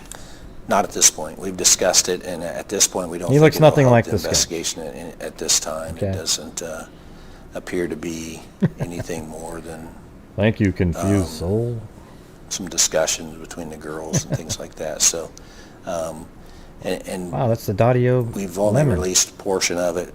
There's some others that we think could help us, but again, protecting the integrity of the investigation is the key here. So we can't release everything we have because there's only certain people that know the details. And if we release everything, then we get into possible false confessions and people over exaggerating and embellishing information and put it on Facebook like we already battle with. So we can only give so much. Facebook thing, I know that's been a huge, that's had a huge effect. Listen, everybody. On the family. Yeah. And that's like, all the whack job, embarrassing whack-a-doodles that are on Facebook. Wow. Unbelievable. Hope you're listening. You should be ashamed of yourself. A few years ago, if this case would have happened, or like a decade ago, that wouldn't even have been a thing. Has that interfered with the case? Oh, absolutely. I talked to some of the old. Did you hear that, clowns? You are the ones that are always bitching about law enforcement. All the people bitching about law enforcement all the time. Oh, they're not doing what they should be doing. Boy, if it was me. You know what? You are the ones responsible for why they're having problems here. You created the problems. Okay? You are jokes. Okay? You turned the case into a mockery. Unbelievable. I've been saying this for 4 years now. Okay? When you see a stupid, idiotic post out there, putting somebody's face out there, you should all dislike it instead of engaging in a meaningful conversation with it. It's stupid. Okay? Just like I said, I heard about this tip, I'm letting you know, but you won't hear a damn thing about it from me on here because that's not how you do it. That's not how you do it. Investigators, they didn't have to deal with that when I talk about some of the stresses of social media. So let's play that one more time. And that's like, probably a few years Just ago, for all if you this clowns. case would have happened, or like a decade ago, that wouldn't even have been a thing. Has that interfered with the case? Oh, absolutely. I talked to some of the older investigators. They didn't have to deal with that when I talk about some of the stresses of social media. I mean, I've had tip on me from can you believe that shit? Other stations. Absolutely. Tip on him. We've had tips on other police officers for whatever reason.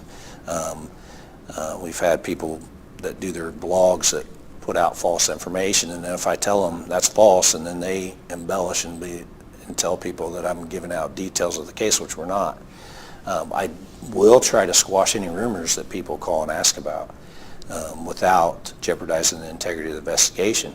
But yeah, then, I can't imagine what the family's going through just because of the incident. But now you have social media with all these rumors and false implications that just got to be driving them crazy. And I talk to the family quite a bit and try to tell them, don't believe everything you hear on social media. I think it could be positive, but what I would say is instead of posting on Facebook, call us before and let us investigate it, because once you put it out there and it is false, then it interferes with our investigation and it bogs us down, because then people start tipping off of false information and we follow up on every tip.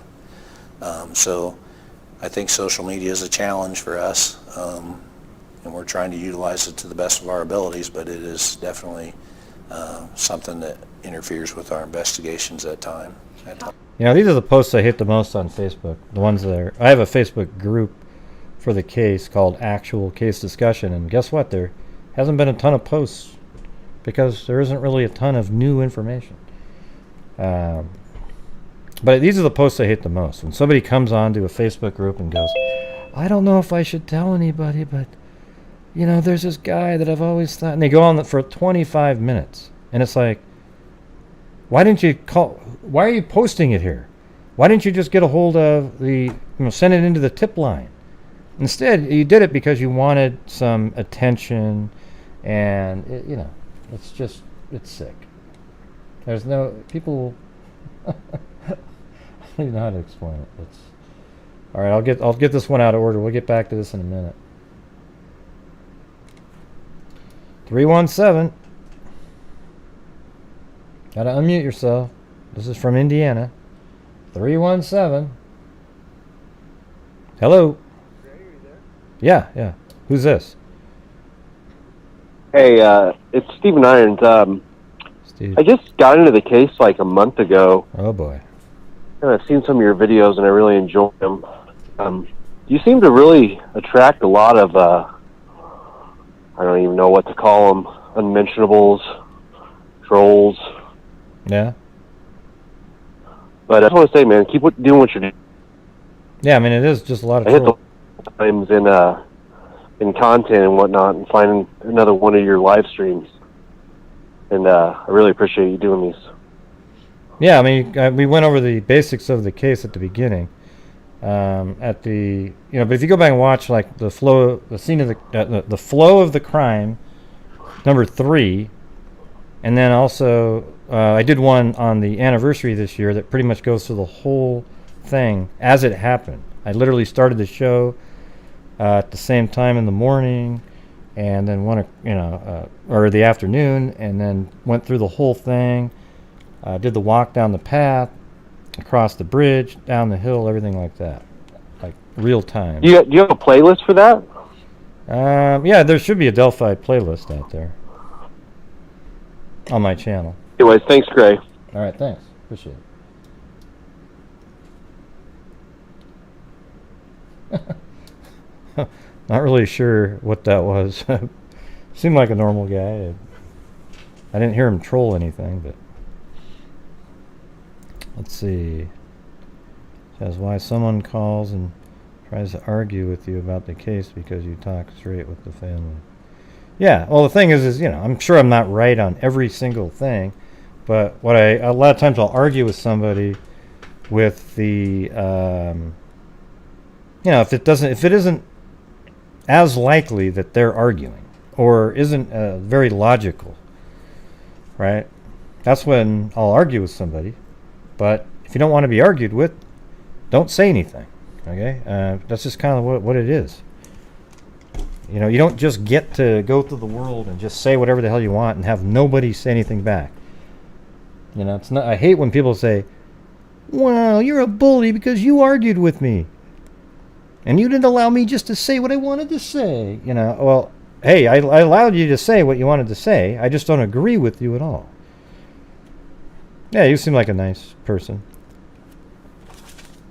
He just started following a month ago. Hopefully, I was a little nervous when he said that because a lot of the new people, they don't see my channel, and they go right to the crazy conspiracy stuff. And when they get here, they're confused because none of it makes sense.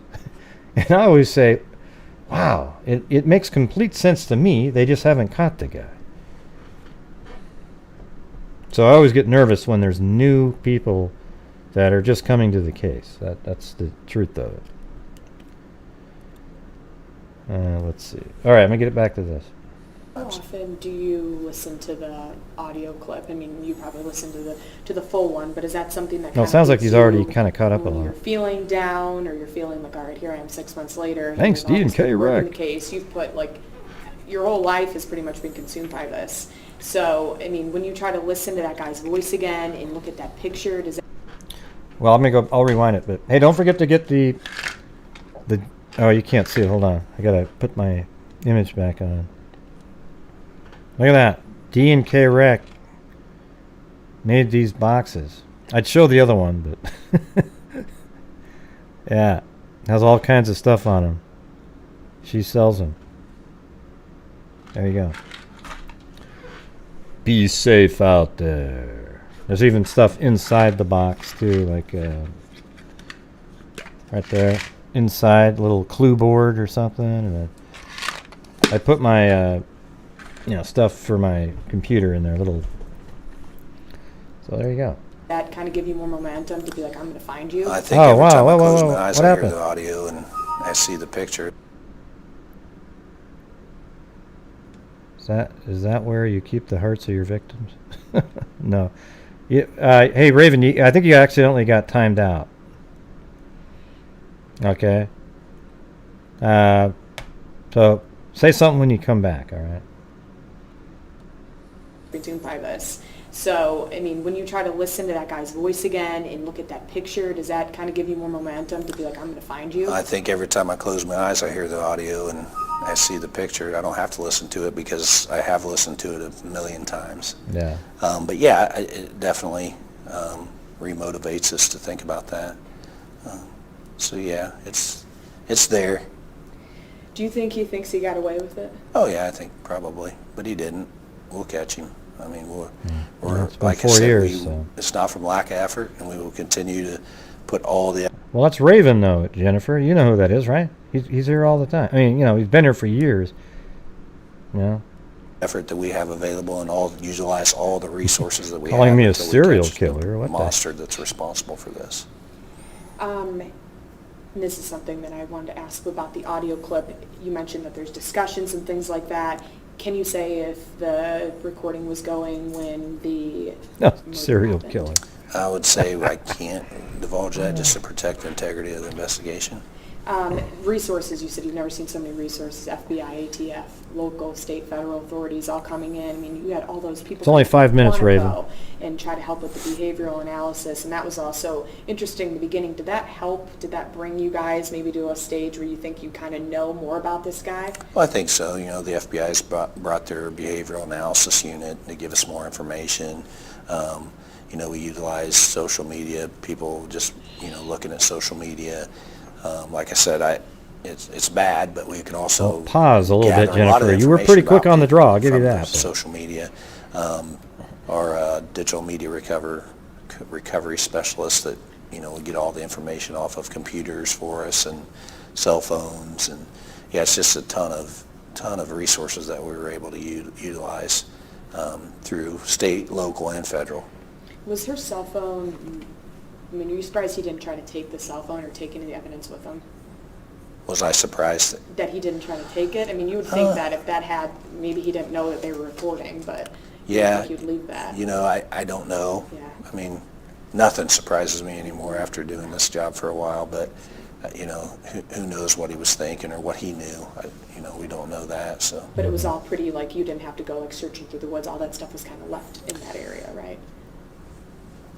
That's a fair statement. The general area. General area. Then going to tips. He's getting a little bit annoyed now. Thousands of tips, thousands of dollars in reward money. How many people have you guys interviewed? Well, I would say probably thousands of people. Depends on what you consider an interview. A lot of people may say that's a little smaller, but we did area canvas, so we interviewed probably 600 people that were driving through the area. We stopped, talked to them. We've contacted numerous people to talk to them, and I would consider those interviews. So as far as formal, if you're audio video recording somebody, is that a formal interview? Probably 400 or 500-ish. But that we have talked to thousands of people on this case. The last thing, do you think that he was from Delphi? I really don't know. See, at that time they hadn't really started coming out saying we think he's from here. I think for obvious reasons, I think he had to know the area. Was he from here, visiting, or been here? I mean, I don't know. But you mentioned earlier the terrain and that area that this incident occurred. For somebody just to go out there and be able to do what he did and leave, you would think he either got real lucky and walked the right way to get out with nobody seeing him, or drove or flew or who knows how he left the scene, or he knew the area. So was the weapon left at the scene? I don't want to answer that at this time. So anything else you want to add? I already asked you pretty much everything. I think so. I think that's it. You got one question? Sure. For the image to be captured on the phone, was there prior video of the girls together before that, or do you think they felt danger from this person, as that's why she recorded that clip of him? Both. There were pictures and they went out there to take pictures. See, isn't that crazy?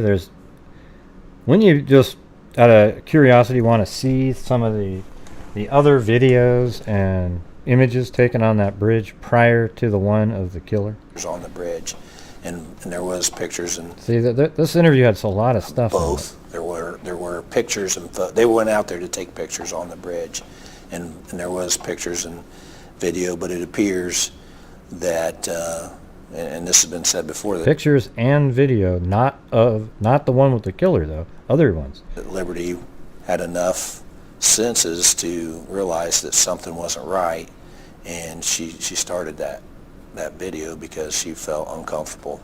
Both girls were uncomfortable, and I think that's why. But they were out there taking pictures with the phone and videos. So is the clip like several minutes long? I don't know exactly how long it is, but no, he's like, yeah, we're done here. Did she shut it off, or was it just? I don't want to talk about how. Did she shut off her phone, or did it just turn off? How that right now? Right. Yeah. Okay, that's fine. You know that at the end he's probably like, you get, oh man.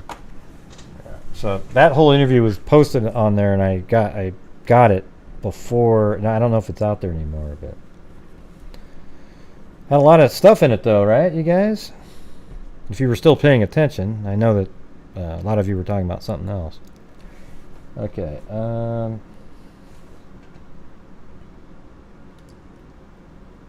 There's the next question here.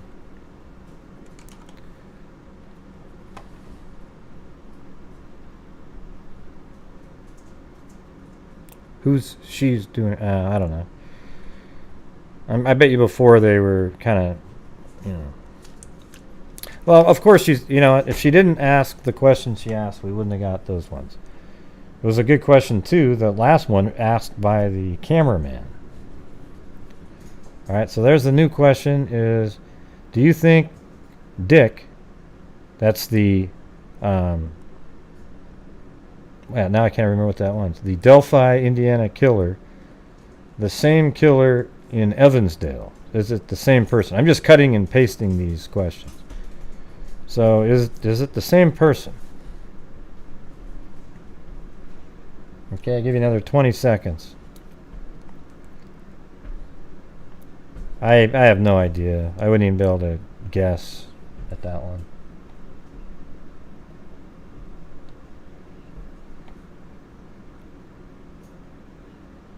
All right, 10, 9, 8, 7, 6, 5, 4, 3, 2, 1. It's plenty of time to answer that. And we got 117 votes, and 70% said no. All right.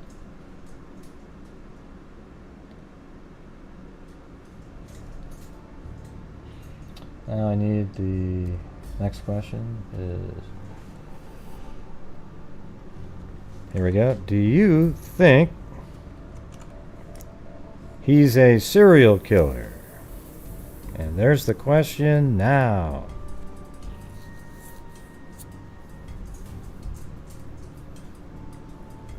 I think he's a, out loud I'll say I think he's a serial killer-like person, We don't know if he has the prerequisite number to make him technically one. Hey Raven, are you still out there? Just want to make sure you're okay. She intentionally timed you out, but didn't know who you were and how that you were joking. So hopefully you're still out there.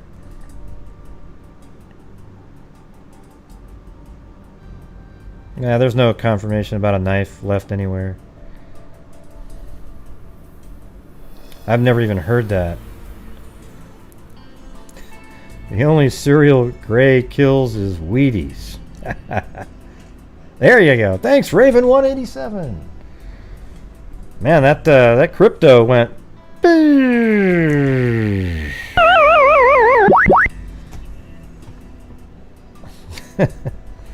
Yeah. And Jennifer said she's sorry. Okay. Yeah. I'm not sure why people are... Who's talking about a knife being left on a log? It was interesting how he answered that. Was the murder weapon left at the scene? And he said, I don't want to answer that one. But, that's just kind of what they do. They don't answer anything. Oh, is that one yours, Raven? Or, no, you're talking about Bitcoin? Yeah. Well, it had some bad days. Went from 60,000 to 30. 29 even. Okay, I'm going to end this one. So 63% said yes.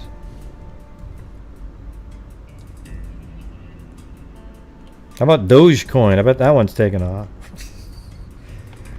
All right. Here is the next question.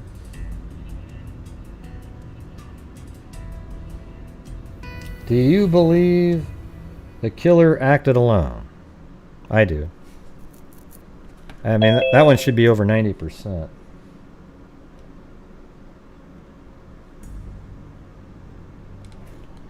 All right, 707. You're on. Unmute yourself. Hello. Oh, I knew it. Yeah, let me turn you off. I've got to turn off your application because I'm on a cell phone here in beautiful Numea. All right. Yeah, you got to turn off the audio. Yeah, is that better now? Yep. Can you hear me? It's better. Alrighty. No, the phone call, the interview from the Indiana State Police spokesperson for me now basically was a interview of futility, because he's saying, well, we did that, we're going to withhold this because when we catch the killer, we need to know we've got the right killer, except they don't have any killer. So maybe they need to widen. Well, the interview was just trying to get more information about the case, and I thought there was some interesting parts of it. So there was a lot of stuff in there that confirmed stuff that a lot of people didn't. They keep throwing out there just total garbage, when on this interview itself, it debunks all of those people. Oh yeah, no, I 100% agree with that. But is this interview not a little bit old? Well, yeah, it's from 2018. And what I was trying to tell people is all of that stuff that he was saying, that a lot of that hasn't changed at all, but some has, like do they think he's from the area and stuff like that. But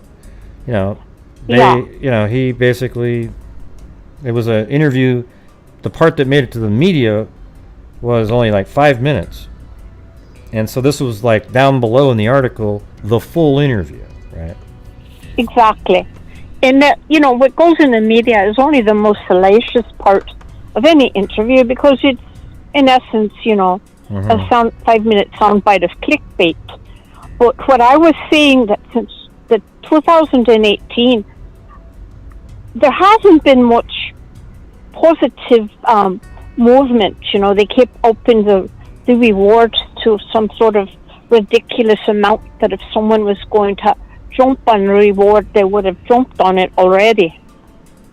And if that's their method, if their method to catch this killer is just to keep adding money, to some sort of reward fund, well, that's useless effort, right? Totally useless. Because someone would have jumped on a reward already. You'd have turned on whomever, if you're going to turn. Yeah, if you're not going to, it doesn't matter. If it's $235,000 and somebody's waiting for $500, that's not going to ever happen. I mean, and there's, when I say not happen, there's nobody that's going to wait. $300,000 is a shitload of money. It's not like you're going to go, well, if you give it maybe $357. Yeah. Exactly.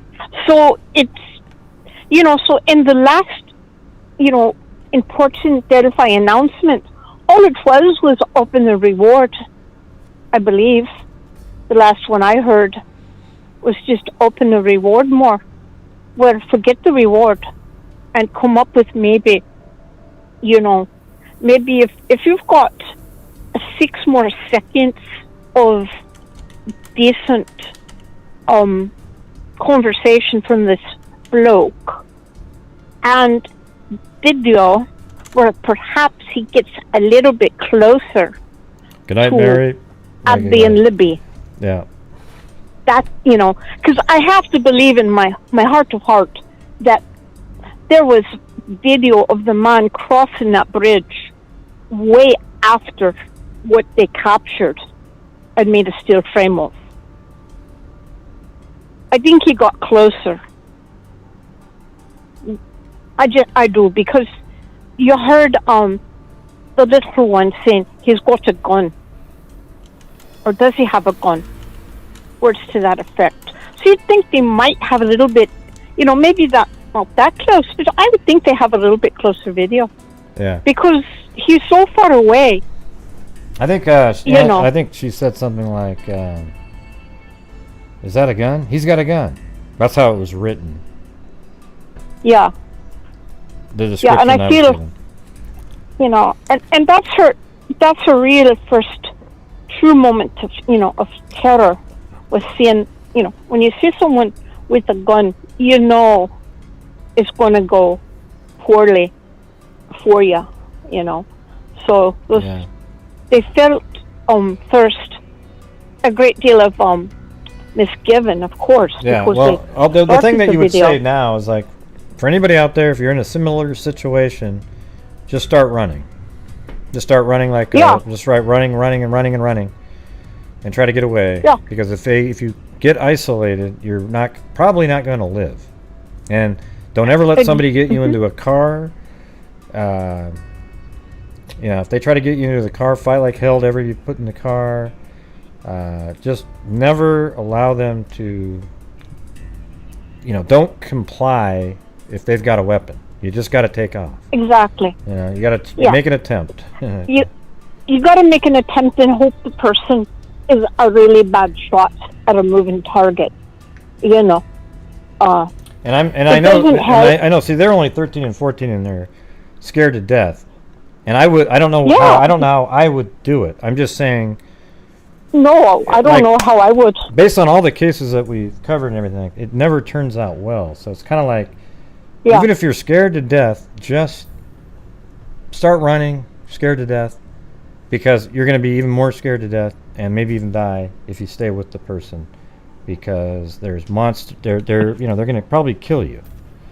Okay? Yeah. And you want to have Yeah, a chance. there's So monsters. you take off, they might not want to deal with that.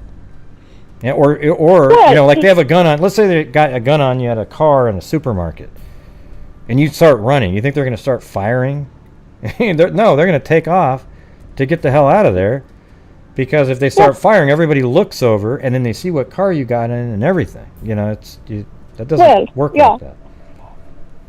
Yeah, New York City apparently being a notable exception, But yeah, as an adult, I know if someone's got a gun on me, I'm going to 95% of the time run. And my girls are told 100% of the time, you run, you don't yell. Well, you can yell and scream, like a banshee, that's fine, but you're running. You don't try to say, what are you doing? What do you want? You don't try to enter into some sort of mindless conversation. You just get the hell out of it if you can't, and as an adult, I would take a bullet before I would get in the car. Yeah. Well, let me throw out another scenario, though. If you do allow yourself to be taken, or they physically take you and you couldn't get away, and they take you somewhere and they're going to assault you somewhere away from other people, then it's weird at that point. You almost have to change your strategy completely. Yeah. Because if you start running there, you're out somewhere. You try to get away. You're in a some place where there's nobody's going to hear you. You almost have to comply and pretend you almost like the guy. Like, oh wow, you know what? You are the great. Whatever it is, I don't know, but you almost have to pretend that shit so that they're like, because they're crazy anyways, and they might actually believe it. You'd have a shot at getting the hell out of there, right? Like. Well, the other theory is, of course, you want to really humanize, yourself. Talking about your children, your mother, and do you have a family? Try to get into a personal conversation, which is, I think, what saved that woman who drove that man. I don't know how many hundreds of miles and hours, and she convinced him to turn himself in somehow. I mean, that's the one exception in a hundred. You've seen them all those ones where you try to make them feel like, wow, you got a family, but a lot of these people, they're just not. There's just something wrong with it. They don't really care about that. Yeah. But if it was like, wow, I don't know. It's really a shitty situation to be in. So don't let yourself be in the position. Exactly. As hard as you can. You run like even a lot of different self-defense methods say you run like a bunny rabbit first. Yeah. Well, they had nowhere to go. Brandy said on the bridge. They. At the end they could have ran in the woods, but I think that they just were hoping like they could do. And then another thing somebody brought up on one of the shows was, like there's a lot of learning things here. They're not, when people go, why didn't they run? It's, well, because they're kids. They're freaking kids. They're not thinking about it. We're all talking about hindsight shit. In the future, you don't allow yourself to be taken by anybody. And there's nowhere to go at the end of the bridge. They probably were just hoping that the guy was going to turn around and he wasn't going to be the monster, but he turned out he was the monster. Well, there's a reason, for the saying "frozen in fear."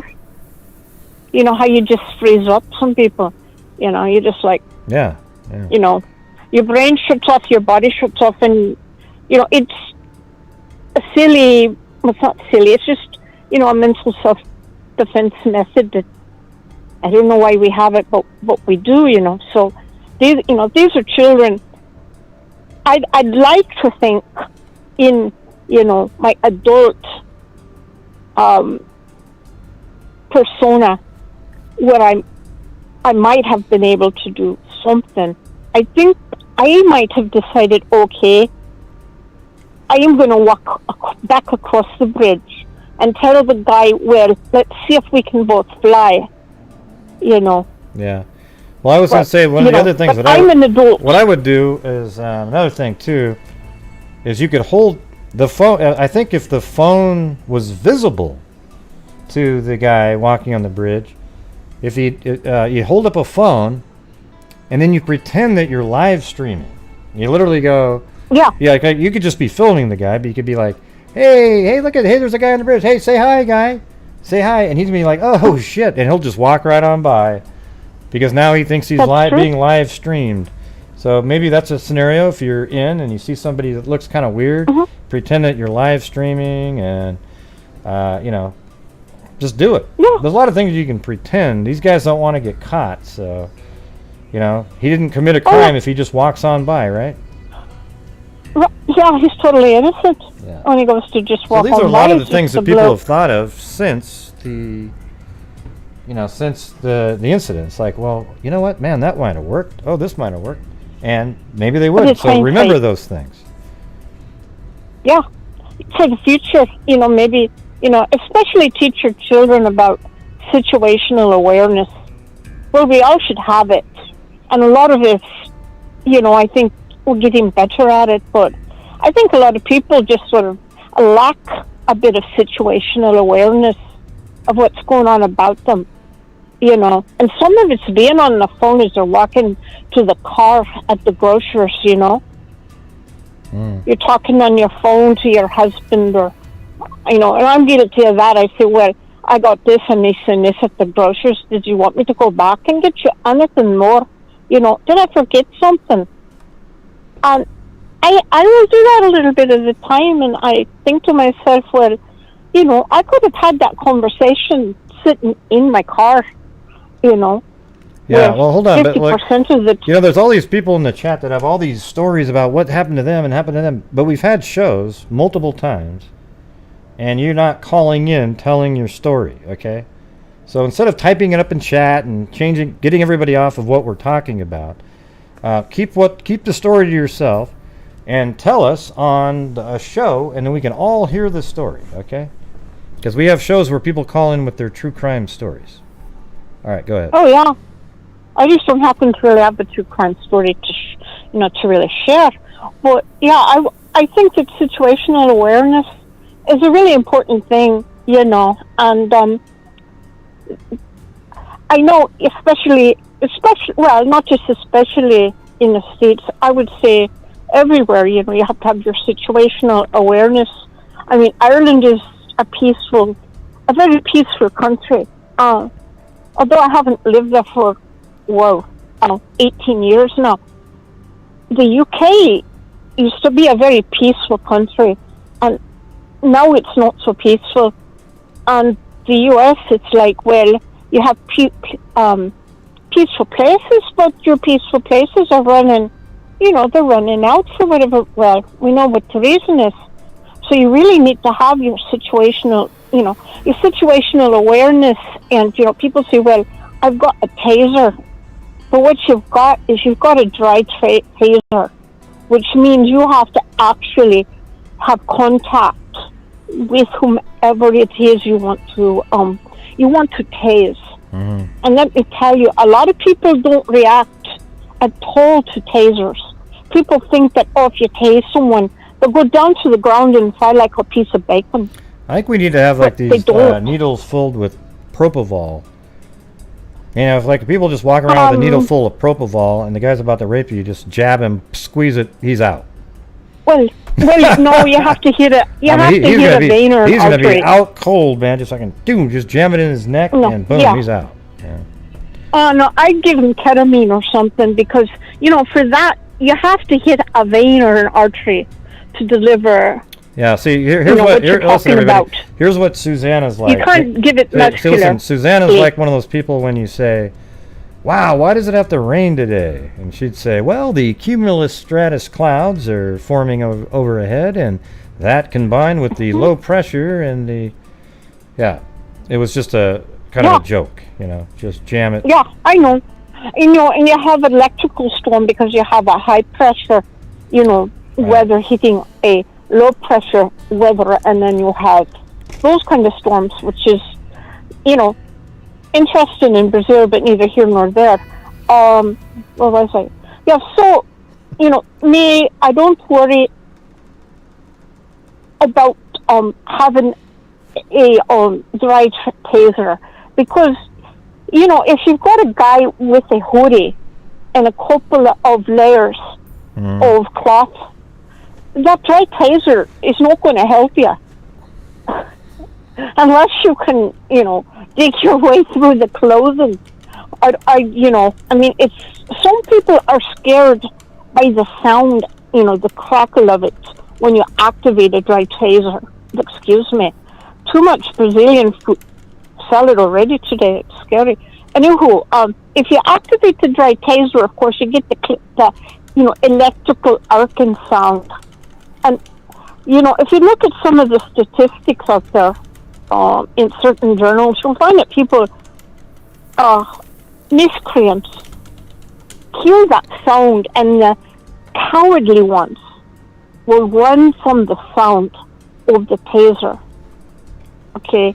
But for people who think, having this dry taser, it's not, you got to get pretty close to your attacker, and that's the last thing you want to do is get that close. You want to try to keep that's all you have to say is watch this. Watch what I can do. Watch this. Watch what. With those dry tasers, you literally have to make contact with the person, so you don't, and people don't really want to get that close to them. Look how short that was. That's amazing. So what would what would you shoot him with normally? Like what would you pick instead? One of the ones that fire at somebody? Yeah, you mean an air taser? Well, whatever it's called. Air tasers are... Anyways, I want to... go ahead. An air taser has prongs on it, right? And the prongs, you have to get both of them fixed into the skin through whatever clothing the person might have on. And you have to have contact with both, trying to make it easy, conductive prongs. If you only get one, well, D&K Rec probably said it was probably a taser gun. So, anyways, it's just I don't want to get. We're just getting bogged down into ludicrous stuff. We're getting bogged down into self-defense. Yeah. But go back to those two little girls. They're too young to understand. The older one is brilliant, with the phone, but they're not quite yet able to understand that there really are horrible, true monsters out there in the world. And the second thing I was really calling about, though, and I'm not talking about any law enforcement person. I'm going to say in the state of Indiana, okay?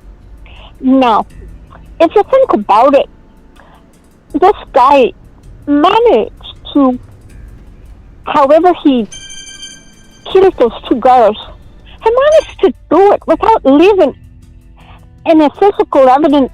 I mean, that DNA doesn't count because it's touch DNA. That takes a little bit of, I think it takes more than a little bit of luck. I think it takes more than a little bit of watching true crime shows. And I'm just wondering if there's some, like I say, I'm not pointing to anyone in the whole state of that Indiana, okay? So push all that local aside, okay? But it's come to my mind that it's thinking, well, maybe his crime scene ability is not so much by accident, but by specific knowledge. I mean, if you know what a crime scene analyst is going to be looking for, well, you don't leave it behind if you know. Right? Yeah. You just don't leave it behind. So you have some knowledge, you have some pretty decent knowledge of what more than just say, DNA or semen or whatever. You have a few little other things you left behind that you didn't leave behind. And you managed to scamper out. That was luck. But, I keep wondering, and we're talking about 5 years ago or so, before there was really... Okay, hold on. But I got to get on to these last questions because I've only got another 20 minutes. But what is the thing that you keep wondering? Oh, I want to know what the thing was that she kept wondering about. Forget it. Anyways. All right. Do you think law enforcement should release more information to the public? That's the next question here. Thanks, Susanna McGillipadrick. Oh, wait, shit. What the hell was that? All right. Yeah, she always does that. She always does that quick bye. Okay, bye. All right, here we go.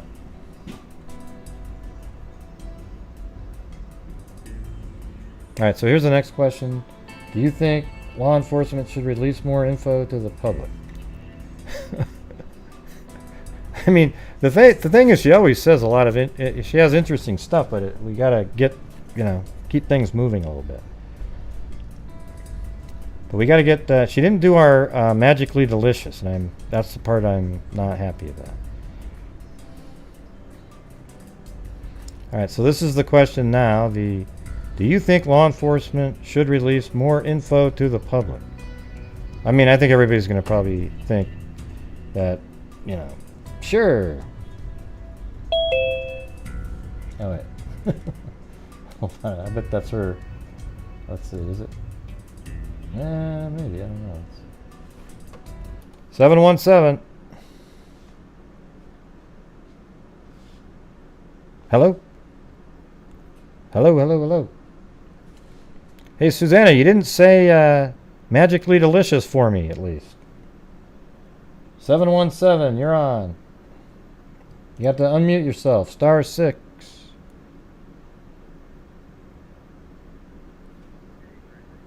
Pretty good. Who's this? Okay, what's going on? Hey, man, how you doing? Not bad. So, one thing I don't know a lot about this case, and I'm going to be completely honest, but I've followed you pretty much for the last 2.5, 3 months on it. So what I know about it, I predominantly know from you, because I don't really watch any other true crime channels about Delphi. But one thing I haven't heard talked about a lot, and maybe it's immaterial, but I was curious about your thoughts on it, is what is the continuity of the law enforcement team at this point now, 4 years in? Like, how is it the same detectives that are still on it? Is it the same group of people that have been investigating, or has it been shifted around to other the people? FBI was kind of running the show at first, and it just kind of, and then I think the Indiana State Police, Lesenby always says he's running the show, but man, if they're letting that guy run it, there's no way. It's Indiana State Police and Right. being aided by the FBI. That's how I look at it. So what's your confidence level in that group that to this point, 4 years in, we have a lot of information. We seem to have a lot of information about prospectively what has occurred, but yet no definitive answers. And what's your feel on that as far as the law enforcement team? I mean, I think but I think they're great. Yeah, I think they've done. They had the FBI in there from day one for weeks and weeks and weeks. They know exactly what they're doing. I would take the FBI over anybody at any time for solving a crime like that, and they just weren't able to do so because the killer didn't leave enough information, other than you have a video of a guy with a hoodie on, you can barely make out anything, his face, and you've got audio, which is all we hear is basically 3 words, or 4, Right. really. So that's it.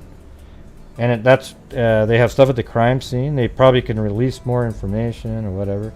But even the family is so happy with how hard they've worked on it, and they get updated and things like that. I know. Okay. I mean, what do you? I mean, because when people ask that means they think that they haven't done very good, and somebody else could have done better. Like who would that be? Well, that's a good point to say somebody else. I mean, who else? Where do you go? Mm-hmm. It's not like there's a lot of other options. But I guess my only concern is that we're 4 years in. I thought, and maybe I'm wrong about this, and correct me if I am, I thought there was DNA, but is that not? It's touch DNA, right? Yeah, they said it. Well, they call it, the guy that talked to me, who seemed to know a lot of information, and a lot of it was accurate. I haven't been able to disprove anything that he said, by asking people, was that it was just like a little touch DNA on the shoulder of a like a sweatshirt. That's just like. So it's part of the So it's hardly anything, and if they use it and it's gone and it doesn't provide anything, then it's... Well, even if it was a you know, full profile, you wouldn't... It doesn't mean anything. You know, I mean, I guess if you tested everybody around, and then there's still this profile that doesn't match anybody that was on searching and everything. But even then, if that sweatshirt was worn the week before and she was at like at a college campus somewhere and some random person put their hey, can I ask you a question by tapping her on the shoulder, you know, or not at college, wherever she got the sweatshirt. I don't know if that was the one that, just anywhere. I guess it wouldn't have been that old, but she could have been walking on a trip in another town. It just, touch DNA, unless it's in a specific area, is very hard to even say it's meaningful, you know? Right. So you said that you seem kind of optimistic about the information you shared at the beginning of the show about hearing that there was somebody of interest and that you I just heard of somebody that was sent in on a tip, and then I looked at it and it was, you know, I mean, it was really pretty, you know, it was interesting for sure, you know. I know you can't say anything, but I guess what is your confidence level this is going to get solved? I always thought it was going to get solved this year, but, you know, that was kind of like after the HLN, everything seemed to be, there was some momentum, and, you know, now we're in almost August, you know. Yeah, I don't know. I mean, my confidence level is pretty high that it will get solved at some point. Right? Right. I mean, you got a video and you got the audio, and they've got some stuff. It seems like he's going to tell somebody somewhere or something. I just feel like the way that it's going to get solved is that somebody that, you know, like you said, either, you know, he's going to intimate one night over a bunch of beers at a bar to some dude that, you know, hey, you wouldn't believe what I did, you know, that kind of thing. But then again, I don't know, man. I don't know if he'd do that. That'd be kind of, what a dumb mistake that would be after all those years of getting away with it. Well, I could see him telling, like, somebody he thought he could trust, you know, like some random dude, and then they came forward. But I don't know. A lot of these guys, they never say a word to a soul. You know, like Dennis Radar or something like that. Yeah, BTK. Yeah, I mean, if he hadn't gotten overly confident with, you know, the floppy disk thing and started communicating with the cops because he was out of the limelight, that never would have been solved, I don't think. Yeah, so. Well, it's the same thing with April Tinsley's killer, because he started, you know, he wasn't getting enough attention in '88, so in 1990 he put a note on a barn, you know, saying, hey, did you find the other shoe? As we found out later, that's what he wrote. Right. And then about, what was it? 14 years after that, he put used condoms on bicycles in this town right near where he lives, and they collected the DNA and they had the samples, and that's what led to the genealogy that arrested him. You know, so screw him, and thank you for him for being an idiot. Okay. Yeah, I mean it's pretty hard to believe. I mean, you go back to like the Zodiac, who was constantly, but you know, he was constantly chiding police and constantly aggravating them and haunting them, and yet they never caught him. So, yeah, it's troubling, man. I mean, I hope they do solve it. I just have this thinking feeling they might not, and I don't. That's just me being a pessimist, I guess. But it's all right, man. I was just curious about the whole law enforcement team, whether it was fairly consistent still 4 years later, or whether they'd handed it off to. Well, I know there's a lot less people. There are these, like, a group of, like, I don't know if it was 2 to 4 guys that's all they do still. But, you know, you can't. Okay. It's hard to keep up with. I think that's just what I heard. Don't quote that number. I don't know if that's actually. You know, there's more. You know, I'm just saying that. I think that they still diligently work on it. They just don't get the same number of tips that come in. All right, if there was hundreds and hundreds of tips, they'd have to get more and more people, and then. Sure. So after HLN, maybe they probably brought some more in after the HLN stuff. But I'm not really sure how many more tips that show brought in, because it didn't bring up anything that would make you go, oh, hey, maybe it's this guy, other than more attention to the case. Right, and when was that HLN thing? Was that 18? No, the HLN just did. They'd come up with a bunch of stuff. I think at the end of last year or early this year. I don't remember. I think it was actually this year in like February. They had a bunch of interviews and all kinds of I watched that. I thought that was from 2 years ago. I didn't take notice. That not being attentive. I was very new to the whole thing, and how I came to you was I did watch one person's channel, one episode, about a half of it, and I realized the guy was a dope. And then I fell into yours, and it was a much more measured, deeper analysis of what really was going on, not just looking to garner attention like that guy. So I've appreciated what you've done on this case, keeping it relevant too. It's just a shame. It's a real shame. Well, thank you. So, all right, man. Very cool. I'll roll. It. All right. Have a good one. Thanks for calling. See you, man. Bye. Yes, and if you guys would like to help to support the channel, either becoming a channel member, I see a lot of people that aren't channel members, or sending in super chats for helping support the channel, or to, at the end of the month, like right at the end of this month right here, we're going to be donating money to true crime charities. We gave $500 earlier in the month to the Abby and Libby Fund. So I actually take the money out of the income that the channel brings and donate a large portion to charity. Okay, so there you go. Yeah, he didn't mention another channel. He just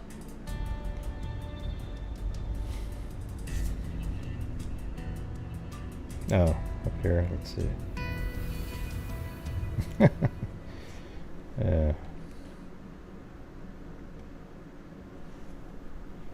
All right, I think I got another one here. Oh. All right, 231. I think this one called already. 231?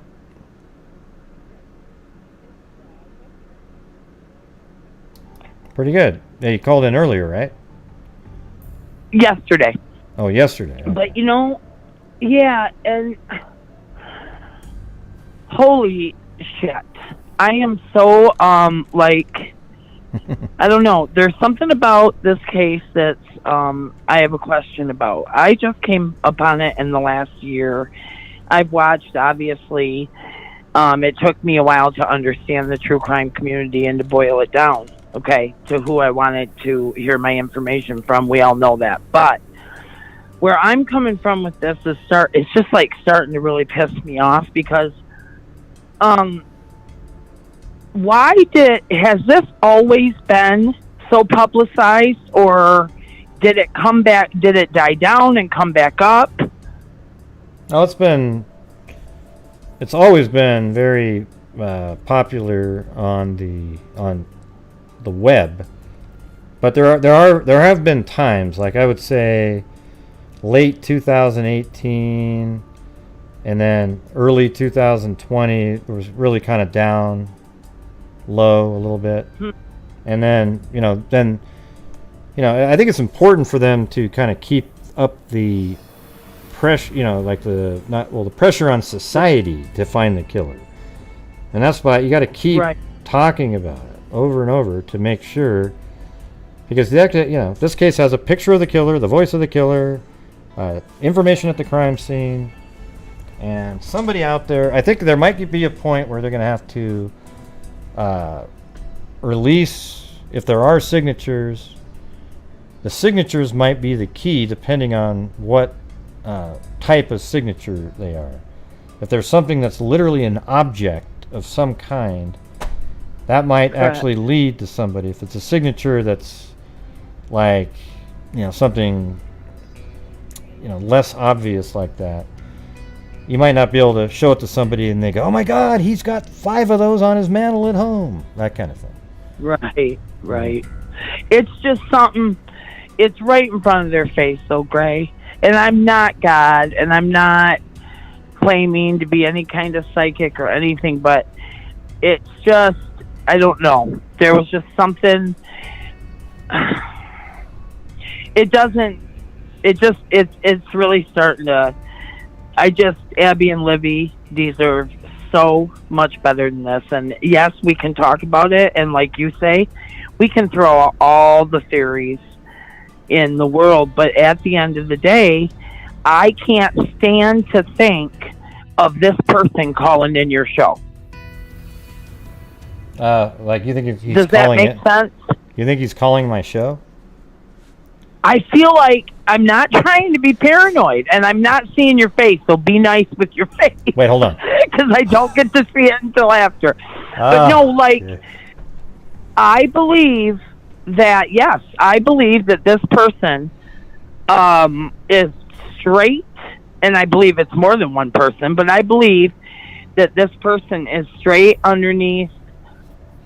I do. I believe this person is straight right there.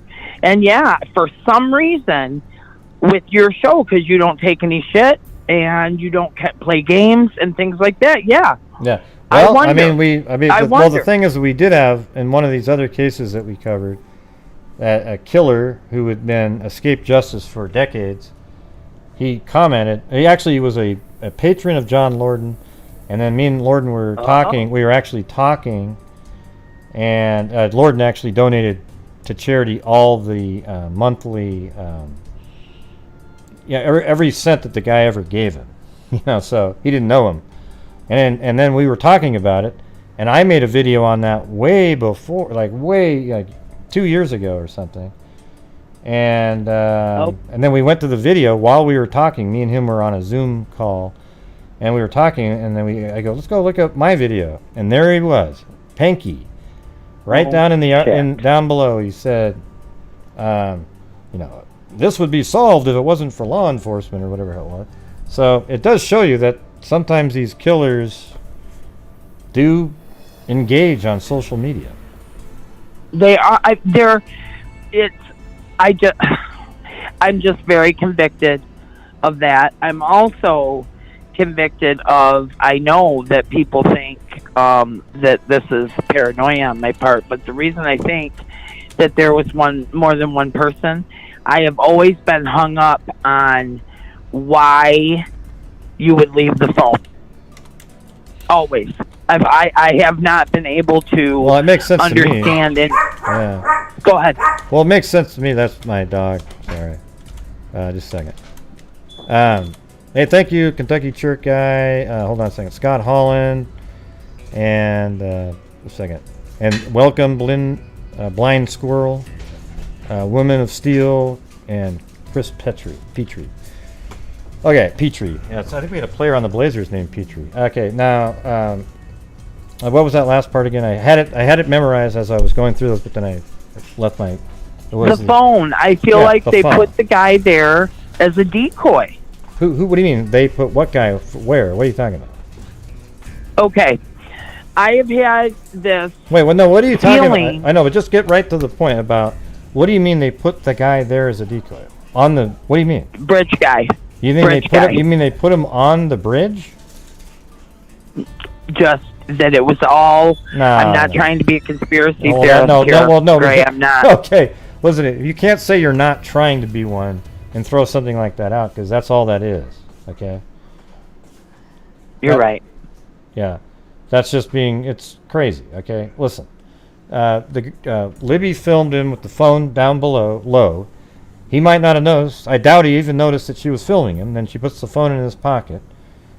And then later on, or she put the phone in her pocket, I mean.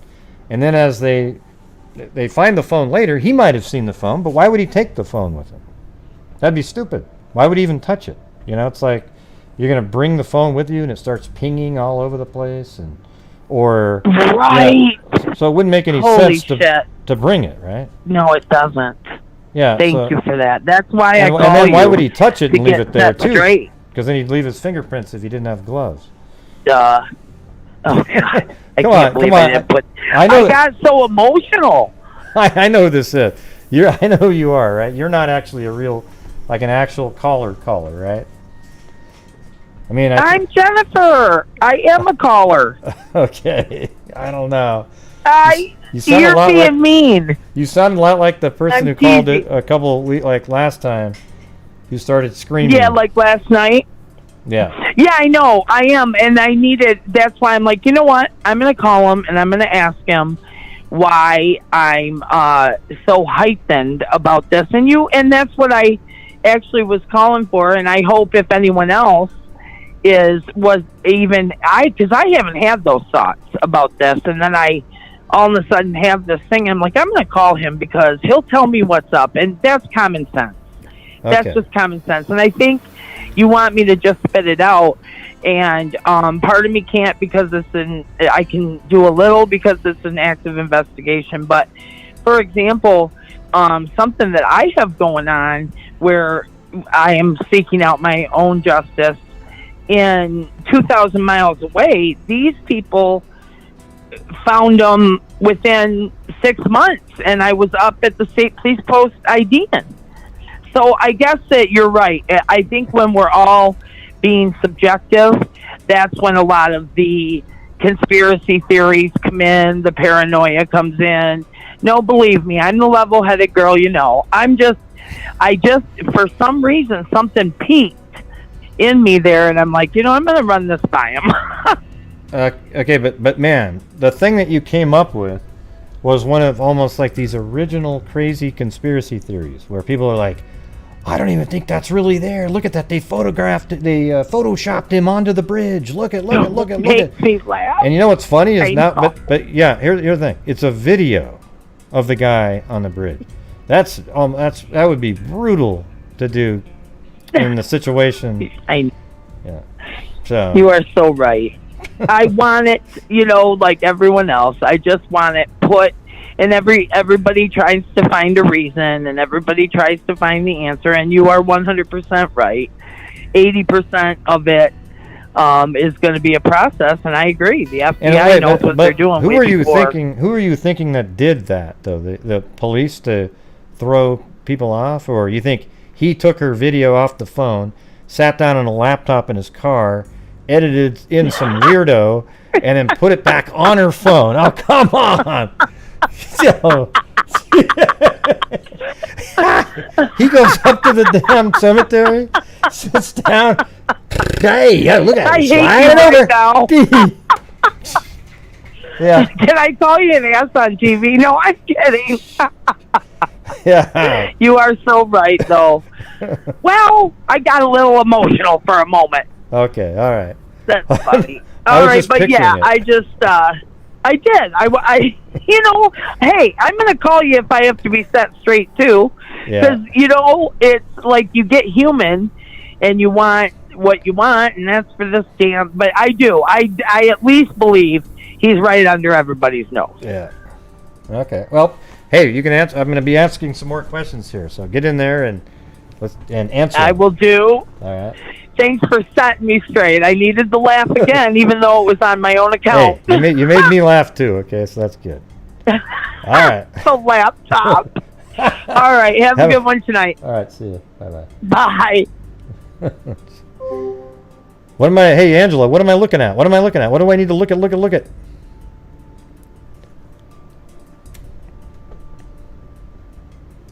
Okay. I got more questions here.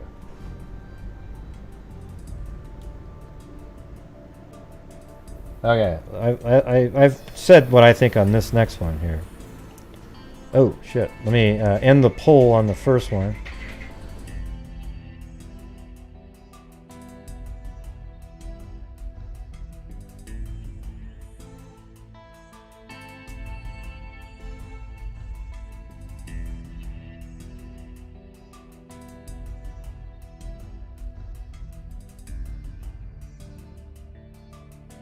Okay, so you got that new one. So the poll is, do you think law enforcement should release more? 88 yes. And then what about the new question? Did I get that one in there?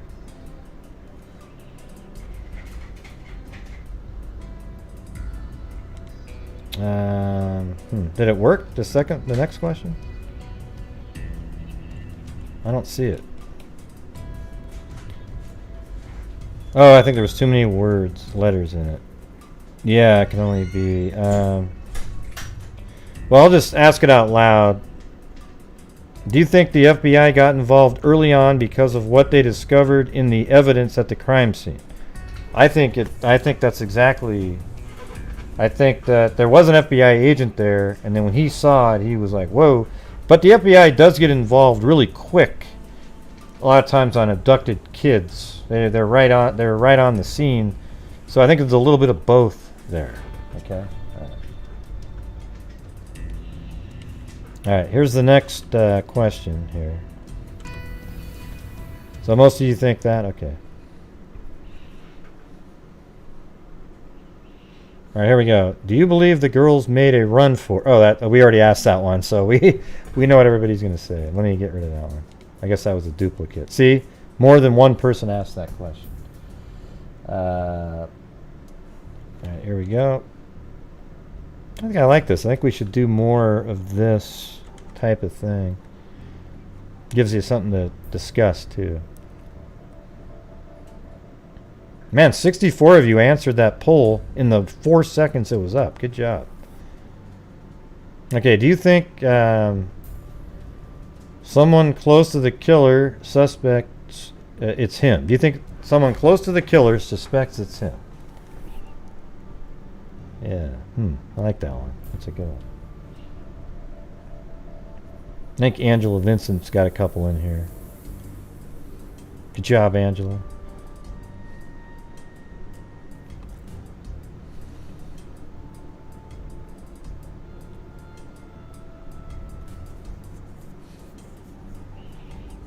Okay, so 10, 9, 8, 7, 6, 5, 4, 3, 2, 1. Here we go. Okay. So that one. I don't know your bonus one. I don't want to ask the bonus one. Do you think someone close to the killer suspects it's him? Yes, 74%. Yeah. I think it definitely could be somebody that... Hello, Beth! Hey, Beth, you want to call in at the end here and tell us what you... how the bike... memorial bike ride was? Yeah, we don't know the answer to that, but you'd think that somebody might know something about him.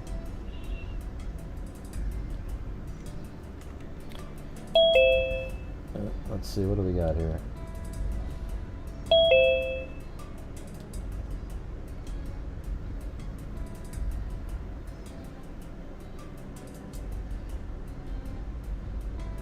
Okay, hold on. Let me. Did I finish that question? Okay. Okay. Oh, not sure what happened there. Oh, one of them got out of here. Okay, Arkansas. What's going on? You're not going to be on the screen, but I can see you over here. But what do you think? I can't hear you. I'm not really sure, Gray. Oh, there you are. I can hear you. So what do you think?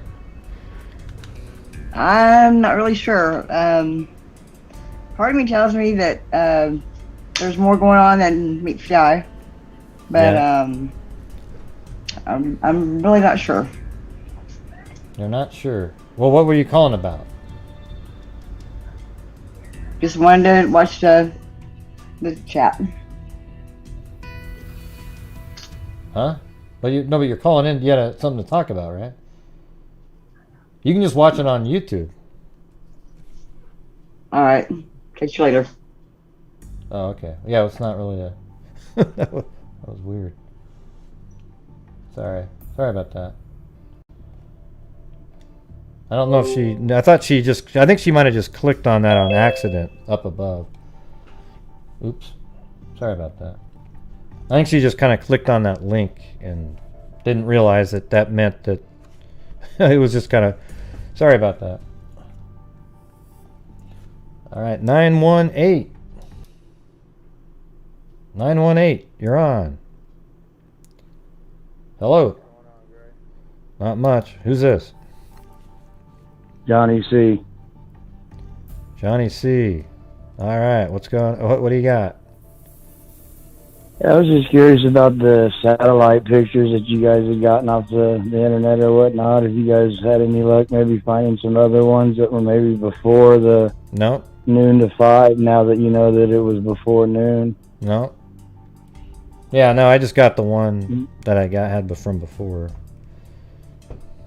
And it's just not detailed enough. My second question is do you Yeah. think it leans more credence towards him maybe not being from that area, that he was there for 4 or 5, maybe possibly even longer, scoping the area out? Well, what if there's nothing you can see on the video, then how would you know that? You know, like. I asked you. I mean, on the still image, on the still for... image, you can't see even a truck from the sky. It's that far up. So I think the witness who said he saw a vehicle parked at the abandoned CPS building. I think A West. I think you're right. Anyways, on the abandoned CPS building, there was a car parked there, and it was there at like 8:45, and then 2:15 it was still there when the person left. Right on. I didn't know maybe if you had another satellite had taken a picture that maybe was before noon to 5, because at that time the time frame was noon to 5. You know what I mean? I didn't know maybe there was another one at say 10 o'clock from a different satellite that maybe was a better picture. Nah. That's all I was asking. Well, I kind of looked around. I couldn't find any that were clear. Right on, brother. And then, do you think that it's more likely that maybe he's not from that area if he spent that long there? Because you know, maybe if he was from there, he'd be more familiar with the area, so it'd be more of Well, I think I've always said he could be somebody that's like within 10 or 20 miles. You know, I don't know. I don't think he lives in Delphi though. That's what I've always said. Probably somebody that maybe lives 20 miles away, could live further. We don't know, but 10, 20 miles, and but he doesn't live in Delphi. That's my opinion. And what do you think he was doing for all that time? Do you think he was scoping the place out, or if he was literally waiting and it took that long for somebody to fall into his trap? I don't know what he might have been like. That's what I was saying, but last week was maybe he was there scoping the area out, or it could have just been exactly that he sat there and waited and waited and waited for in this case 2 girls, but it could have I think he was probably looking for one that was isolated without other people around. So do you think it's likely that the dog walking lady story may be true if he was there for that long? And is it maybe possible that the item that you didn't want to talk about with your witness, maybe he did that as well? Maybe he was there as well? I don't know. You got a lot of maybes this, right maybes next to that. there. Yeah, a lot of maybes this, maybes that. I don't know. There's lots of maybes out there. I got you. I just don't buy. I'm If not. it was a frisbee I mean, bug, there could be a dog walker that saw him, but there's no evidence. Yeah. I mean, like the person Right on, brother. hasn't said it. But anyways, hey, thanks for calling in, man. Appreciate it.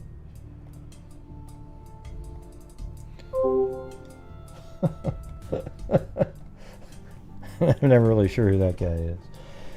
I think he's the one that was talking about flannel shirt guy the last time. All right, let me get to these other questions here. Hey, Beth, you should call in. Tell us about the bike. You can do it.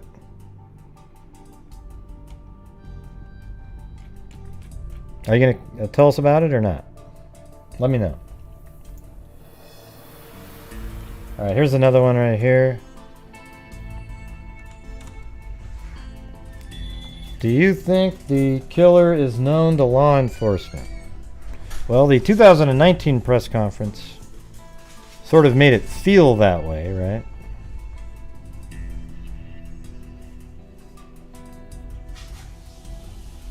Yeah, that's what it seemed like.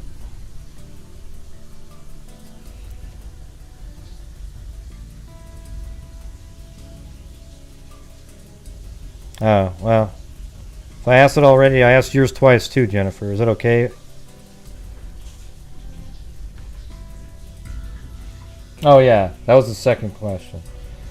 See, it just shows you a lot of people have the same thoughts. So I'll stop that one. Thanks, Beholder. All right, let me get this next one here.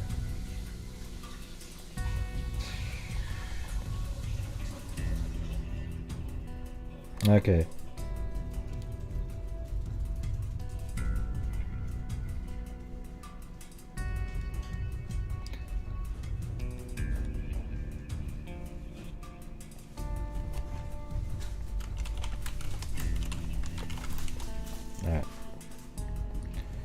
Do you think it's possible the killer looks like a regular guy and everybody will be shocked? Well, I think so. Like, I've always thought he's somebody that's probably married, blends into society. You know, he doesn't live in his grandmother's basement, and he doesn't drool. Okay.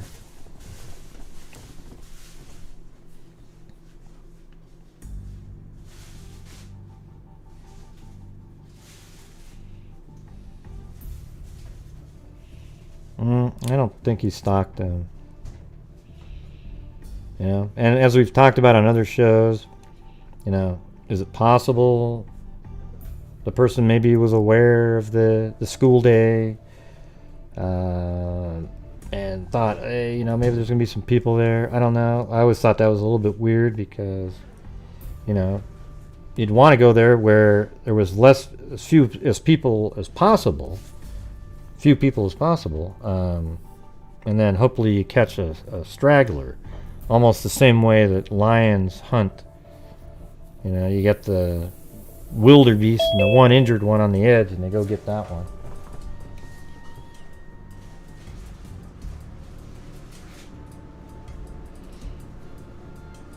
All right, 317. You have to unmute *6, I think, or star something. Hello. Hey. What's going on? This must be Beth. Well, I'm trying to like navigate through all these like passcodes and meeting codes and everything else just to get in here and talk. All right. Awesome. So tell us about the motorcycle. What's the event like actually called? The Libby and Abby ride, basically. Libby and Abby ride. Okay. Memorial ride, maybe. I don't know if that was really attached to it or not, but I'm sure that you would consider it that. I mean, this last ride was mainly for, awareness and to raise money for the ballpark. Wow, look at that! You're here, and you brought Ada's never even shows up hardly, and there she is right when you come in. It's amazing. Did you talk to her first? No, I didn't. I seen her in chat. Oh, okay. So anyway, yeah. So they're trying to collect funds for the ballpark, right? Right. I mean, they've obviously gotten a big portion of the park done, but there's some smaller things that they're needing done. You know, like they need to put a fence up back by the railroad tracks, you know, which is probably a good idea. If you're going to have kids out there, you really don't want them to be able to access railroad tracks. And the concession stands, they need some equipment in there, but, you know. Yeah. And with all that adds up, I mean, that's a pretty good chunk of change just for equipment, you know, inside concession stands. So every little bit helps.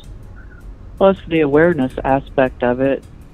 You know, anytime you do something like that, I mean, when you do these rides, I don't know, you know, if all the viewers or not are aware of how these rides work, but the people that are involved in them, when you talk about just a motorcycle ride, a lot of times people think old school, and it's just people that live the traditional biker lifestyle, you know, and it's not that case. I mean, there's so many different types of people that ride these days. There's attorneys and police officers and, you know, groups of veterans and just all walks of life participate in this stuff, and it's all good causes. I mean, there's so many giving people it's just amazing. Everyone is there for that reason, and they do care. I mean, they're not, all they're doing is just giving and showing that they care. So it's really it's a neat thing. And I mean, just not for the girls, but for all the things that they do. I mean, they raise a lot of money, and it's serious stuff, serious caring people, which sometimes, when you say biker to people that aren't aware, they kind of give them a bad name, but I think that stigma has kind of been lifted now, not just because of this, but it's starting to come around, and people are really getting the idea of what it's all about. Yeah. So tell us about how your day was. It was just very, very hot. That's for sure. It was a very long day. I mean, you have to be there around 9:30, and the host, which was Kitley Inn, and it's owned by Tina Capps.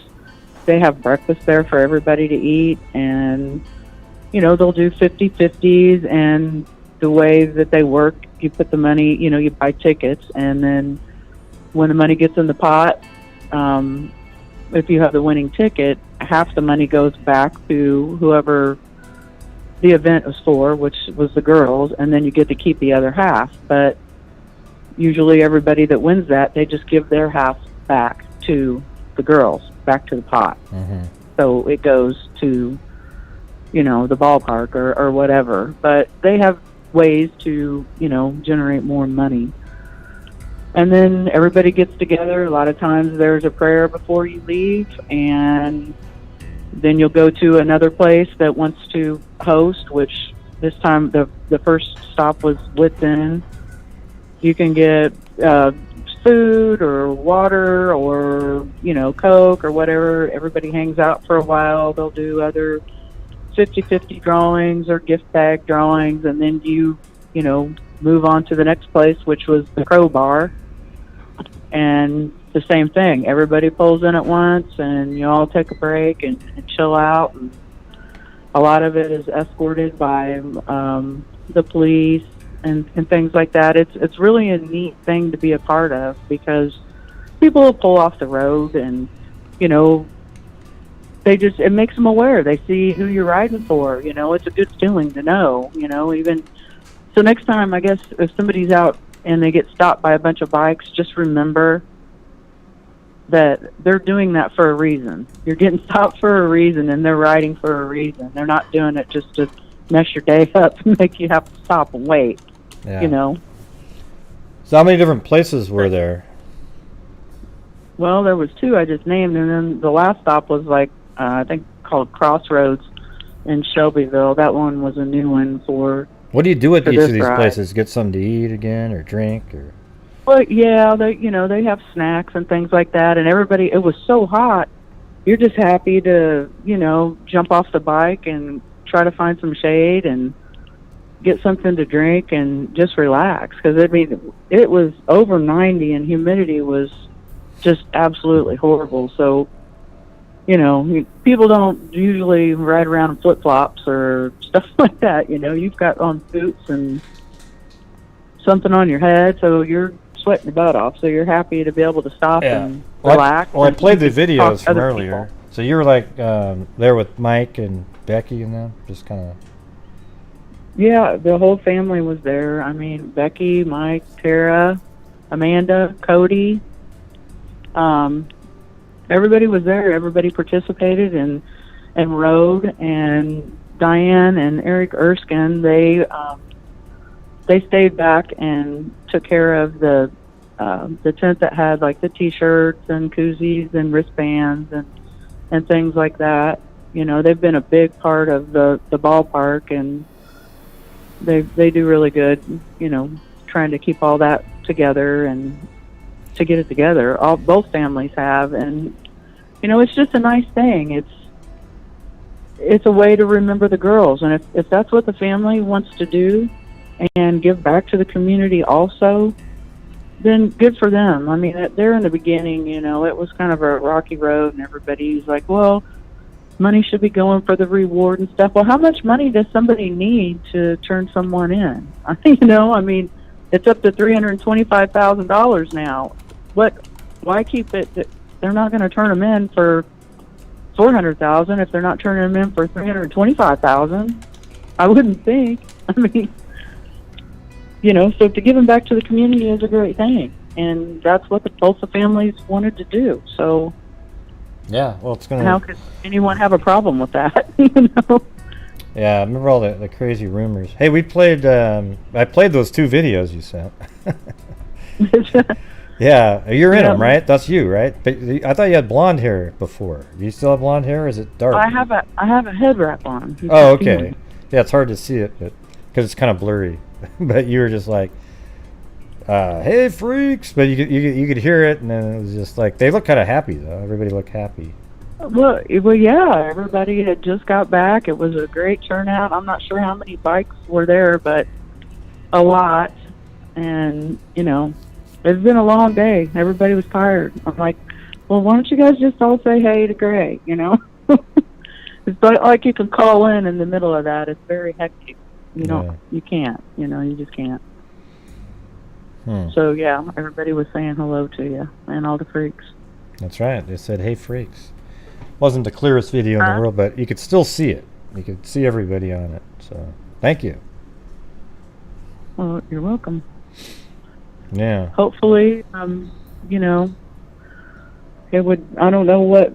There has been mention of maybe another ride, the last ride maybe from Indianapolis to Delphi to the park. So I mean that could happen. I don't know. That was just I heard it talked about, but I don't know.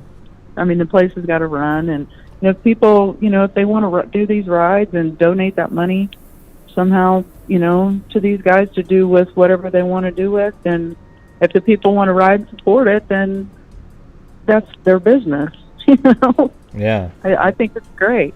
Everybody likes to help when they can, and how much? This channel's tried to help out a lot. Like we've sent in over $3,000 to the ballpark. I think that's pretty good for a YouTube channel, if you ask me. But. Oh, yeah, that's great. That's fantastic. I mean, there's a lot of people that want to try to help in their way, and the YouTubers and you that are capable of doing that. That's awesome. You ought to get you a brick.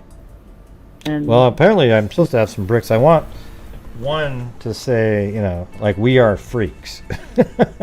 And then that's just, and then the other one would be my brother's name that passed away in 1986. So. I'm pretty sure you could put whatever you want to put on there. Yeah, she says Becky says she's going to try to, make it all happen, I guess. So we'll see. I probably have to keep reminding her. She's pretty busy. I think there's a form or something that you fill out. Yeah, but I never see it, though, when I'm doing the donation. It doesn't say it. Maybe it's something separate. Yeah, I don't know. Somebody would know the answer to that. That's not me, but I know you can do it because a lot of people do the bricks. Yeah. So do you have any thoughts on the Delphi case? Well, no, not really. I mean, it is what it is. I'm waiting for today's the day, and when that day happens, it's going to be a party up there in heaven with those 2 little girls and party here on the earth, because there's a whole lot of people that are really passionate about seeing this guy. Well, if there's a trial, I'm going to go there, and we'll be sitting. I'll sit with you in there, all right? Because I guarantee you're going to go to it, right? I mean, there's no way. Well, I'll be there because it's pretty crazy. That's for sure, and it would be nice to see someone held responsible for what he's done, and I just hope that's really soon. Yeah. So, well, that's it then, I guess. But hey, sounds like they raised a lot of money, and they have a pretty big fund already. Are they getting low on funds, or what's going on there? I don't know. I don't have any idea. Looks like a pretty cool park, though. Did you go to that? No, I haven't. I haven't been to the park myself. I've seen it, and it's very nice. I have friends that play ball and stuff, and they've seen it, and they're like, yeah, that's a really nice place. They have an amphitheater in there, and it's a good place for the community, you know, the kids and everyone to have a place to go like that and hang out, you know. Yeah. Well, hey, it's cool that you brought in, got Ada to come in and make some comments. Is she? I'm not looking at chat. Well, she's not making comments now because I said, hey, look she's finally here. I mean, I guess she watches, but she doesn't communicate that much. Hi, Ada. So I'm just flipping her crap for finally, like once every week or something, she'll say something. Let's see. Blue topaz. I don't know what that means. I mean, I know what it means, but I'm not sure why somebody's typing it in. I can barely hear you for some reason. Oh. How about now? Can you hear me now? Better? Yeah, that's a lot better. Yeah, I think I have my head in front of the mic. Let's see. Yeah, there's a lot of crazy comments that are showing up when they know that I'm distracted. Like, see, that's why I'm not even looking at any of those, because I would be distracted. Mm-hmm. Then I'd start stuttering and saying, Nobody wants to hear that. When the cat's away, the mice do play. Yeah. All right, well, I think I'm just going to get to the end of these questions, and then... Okay, well, I'll let you go, and... But it wasn't that bad, right? It wasn't that bad, right? Nope, we didn't even fight. Oh, that's right. Man, I was about to say that. Can you believe that? I haven't called you any lovely names or anything. Yeah, you haven't called me a dick or you asshole or anything in 20 minutes. Now, Ada's probably back there going, Gray, you're an asshole. You said that so. Anyways. That's kind of shocking, isn't it? It's a freaking miracle is what it is. Well, that is the truth. All right. I think hell is freezing over. All right. You all have a nice night. Talk to you later. You too. See you. Bye. Bye-bye. Yeah, that was amazing. Yeah.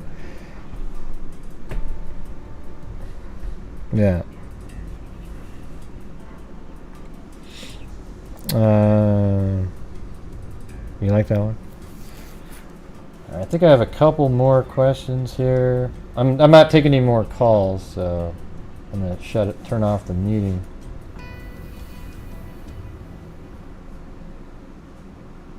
Oh wait, what was the answer to that one up there? Okay, so you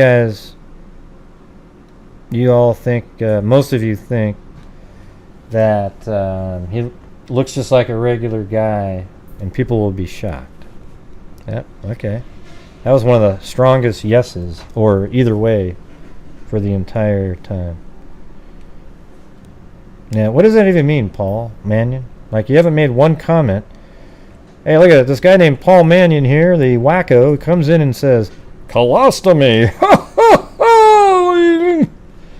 It's like, wow, how about you make another comment first to kind of, get a feel for the room, all right?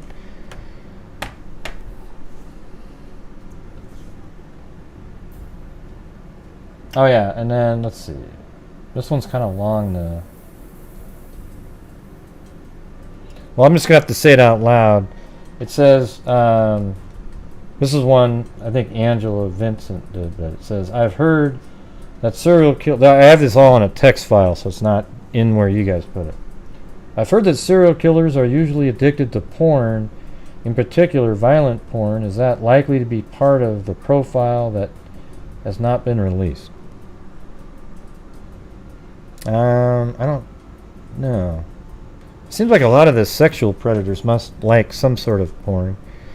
It could be. Yeah. Well, I mean, just I have something. Okay. So there you go. That's one of the times where I, if that's what he was doing, then hey, Paul Mannion. Sorry about that. If he was literally commenting on something else, I was just reading up there and I was thinking, he hasn't said a word the entire show. Let me see. Anyways, so if I got that wrong, sorry about that. Let me see if I can read up there. Where was it? Now, guess what? Now I have to type in colostomy. That does look like... Oh, there you go. It does look like a colostomy bag on BG, you know. Oh, come on. Hope you're... Are you joking, Jennifer? Man, I sure hope that's a joke. Oh, and then way down below, he said. That's why I got confused, because it was so far up there that he was responding to. I read like 10 above it. Sorry about that. Oh my god. Okay, she's joking too. See, that's the thing, everybody. Why don't you listen to the guest? Then I don't have to come back in and read a bunch of absolute garbage for 20 minutes. That has nothing to do with what she was talking about. I mean, man. Let's see. Memorial bike ride and colostomy bags have what in common? Well, Grace, somebody wants to go on a long ride without stopping. Hey, good point. Very good point. Gee, Gray, you're so mean. Yeah. Let's see. Yeah, but, you know, at least if somebody shows me the truth of something, I can see it. Okay, so sorry about that, Paul. Got it wrong. I've done it multiple times. I'll do it again. But, you know, when you're looking at the chat and you see the word colostomy, let's see how you might respond.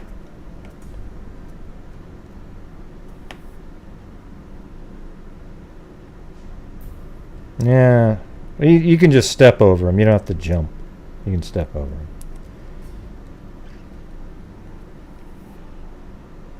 My own theory is that BG is a killer akin to Cody. Oh yeah, we all know about that guy, Lake Abaca. A younger guy who comes from a good family, possibly visiting. I don't think he's a younger guy. I think this killer here is, like I've said 1,000 times, like 35 to 45, maybe, you know.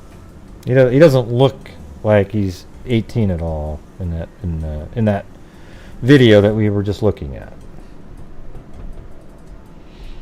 Why has he got to be ex-military? A lot of people have been in the military, though, Michelle. Are you just doing the psychic angle? You know, going with the... Like, what did he do in this video that makes you think he's ex-military? Was it the way he seemed to be blending in? Well, no, he's wearing blue and the bridge is brown. Well, it was the no, that doesn't work either. You can't do an age poll. It has to be yes or no, as I explained.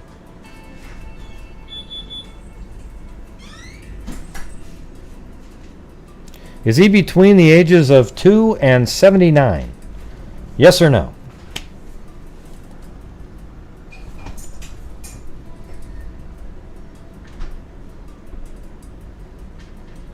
I mean, he very well could be ex-military. So, but here's the thing, Michelle. If it turns out he is ex-military, then it's pure luck, right? Although you could say this, not for me, Gray. I derived it from psychic ability.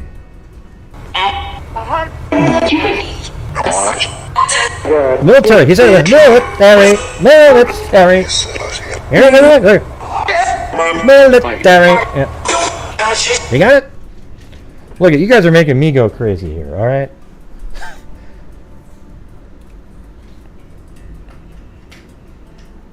I think he's 90. Well, it's very good. Stupid. Remember that one? Yeah, that's in there. Definitely hears stupid in there. I think he was talking to me. No, she doesn't get a new mug because, like, literally millions of people have been in the military. Well, I'll tell you what. I'll send it anyways. That's right, Michelle Nicholas. If you're right, I'll send you a... when the box is filled with facts, then think outside of it. There you go. Boom. Yeah, but anybody can maneuver through the hills and brush. Come on. I mean, it's like, look at the people that have been on video doing this stuff. You know, everybody walks up and down those hills and walking around.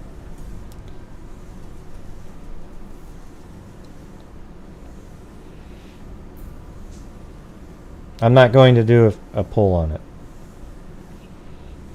No, thank you. You know what I think is he probably worked at McDonald's at one point. Very possible he worked at McDonald's. I mean, just look at the shine on his shoes. That could indicate grease. That's a joke, everybody. Now watch, it'll turn out. You know, he worked at McDonald's when he was...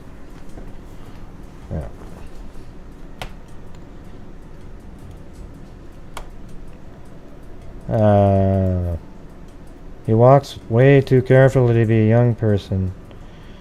He walks... what in the hell does that even mean? I just... Yeah, I think he looks like an older person because he looks like an older person. Isn't that weird? Oh my god, there is a Delphi! Isn't there a Dairy Queen there? Well, you know what? Let me change it up to possibly Dairy Queen. We don't want to miss out on that possibility.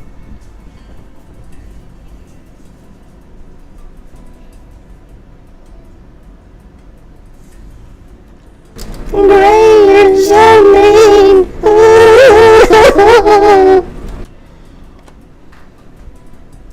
God, Gray. You know, I went to Gray's show and I came up with an idea and he was so rude to me. Well, too bad, okay? If I think something sounds kind of crazy, then I'm going to say something. That's how it works. It's weird. I know it. I know it. I bet he owns a rafting company. What about a canoe shop? You ever thought of that, Steve? Perhaps even a rubber raft facility? You know, we just never know at this point.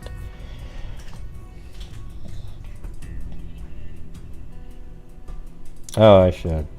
You know, somebody came in and says, great, what is this, pay-per-view? No, it's this. You can chat if you are a subscriber to the channel. Doesn't that actually just make sense? A little bit?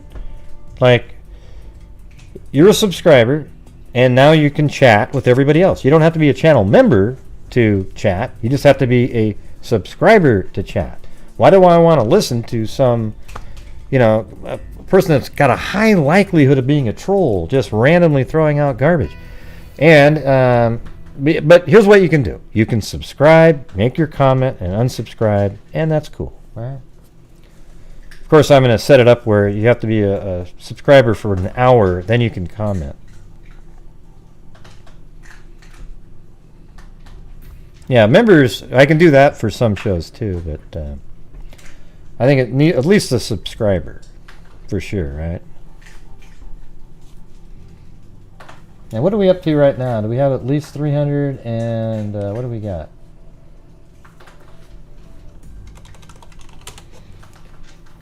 Hey, and Beth, if you're still out there, thanks for calling in. Appreciate it.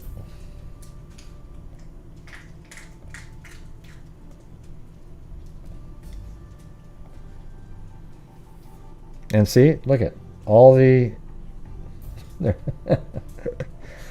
all right, $3.99. Okay, we're gonna do one more attempt there. Let's get as many likes as possible, and a 1 and a 2 and a...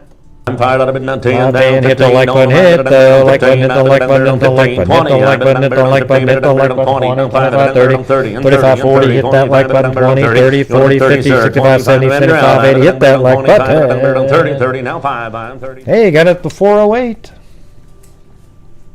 Boom. That's what I'm talking about right there. Ada, hit that like button. She's out there. I'm mad at Gray. I'm gonna punch him.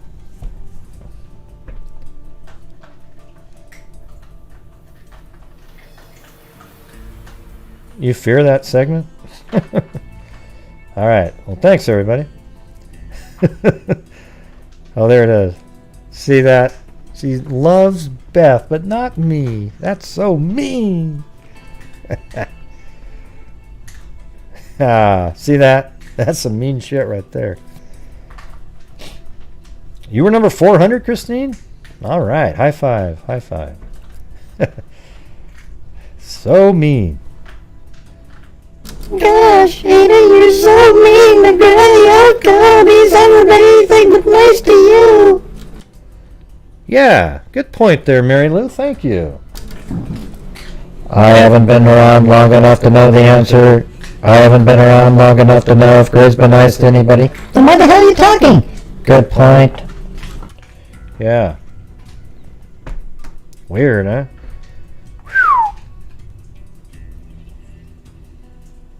I usually, when I do Delphi shows, I'll get like 70 dislikes on them. 70 trolls show up. No, Gray. It was just the people that you were mean to. Hey, were you trying to be me? Yeah, I was trying to sound like you, but it doesn't work. Forget it. Oh, boy.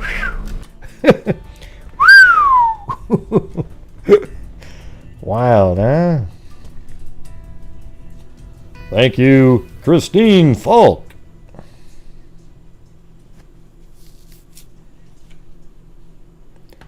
Ding, ding, ding, ding, ding, ding.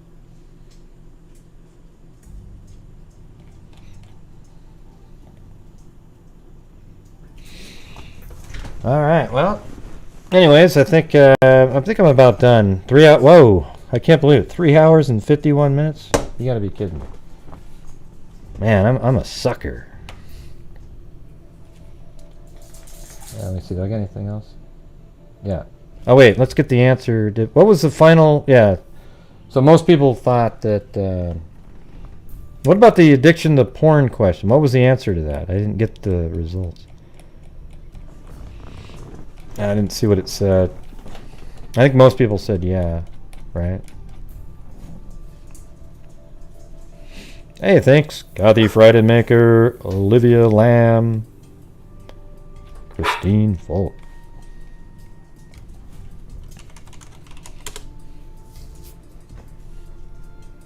Okay, so most people like that one.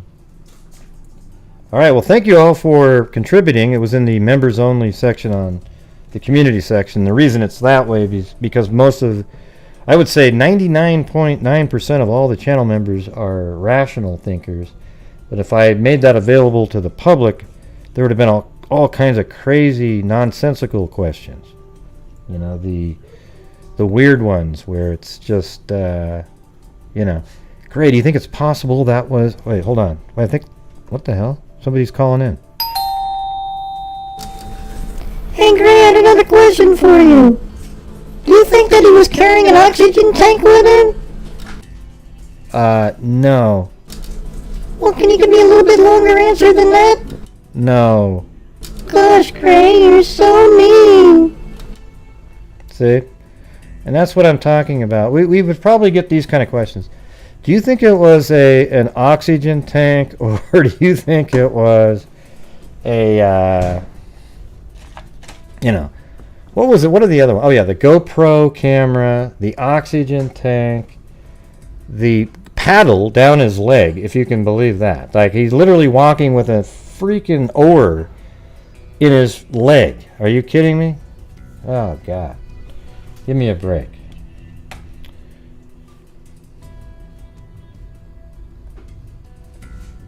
Well, didn't you see that one spot where it's... Look at right there, everybody. Look at right... Wait, hold on in the video. It's right... Oh, right there's the oar.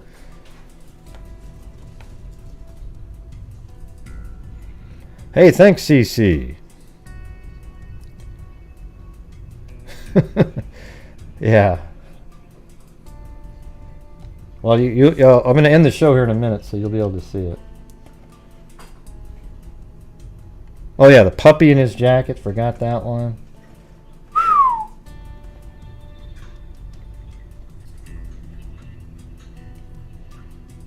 Watch, one of those things will be true. No, none of those have a chance. Okay. Sadly, the most likely of all of them are the puppy and there's no damn puppy in his jacket. You understand? Oh yeah, his fly is open. Oh yeah, there's a really sleuthy guy out there recently that went, you know, you can see him saying something. Oh, and he's spitting chew out. Yeah, you can clearly see that he's saying something and chewing and spitting chew. It's just, come on, guys. You out of here, Jennifer? All right, see you later.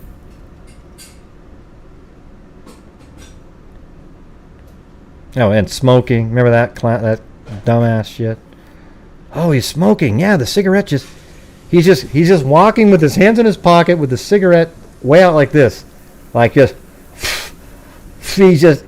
Give me a break, everybody. This kind of stuff is lunacy. Alright? Hey, is he a smoker? Hey, maybe. He just doesn't have one in his mouth in the video. Alright?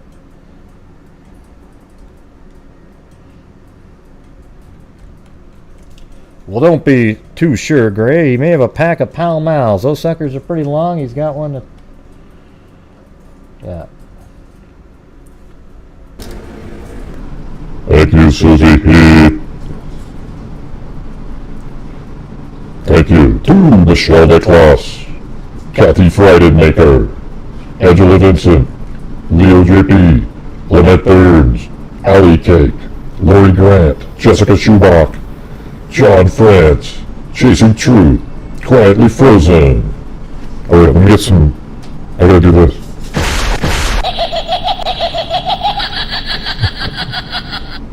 Gotta start over.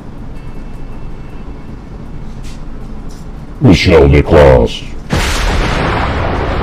Kathy Freidenmaker, Angela Vincent, Leo JP, Lynette Burns, Ollie Cake, Lori Grant, Jessica Schubach, John France, Chasing Truth, Quietly Frozen, Showdown Love, Amber Maida, Tracy, Angela Vincent, Jennifer Rochelle, Trisha Rise, Linda Howell, as in Linda Molden Howell of the Cattle Mutilations and Crop Circles.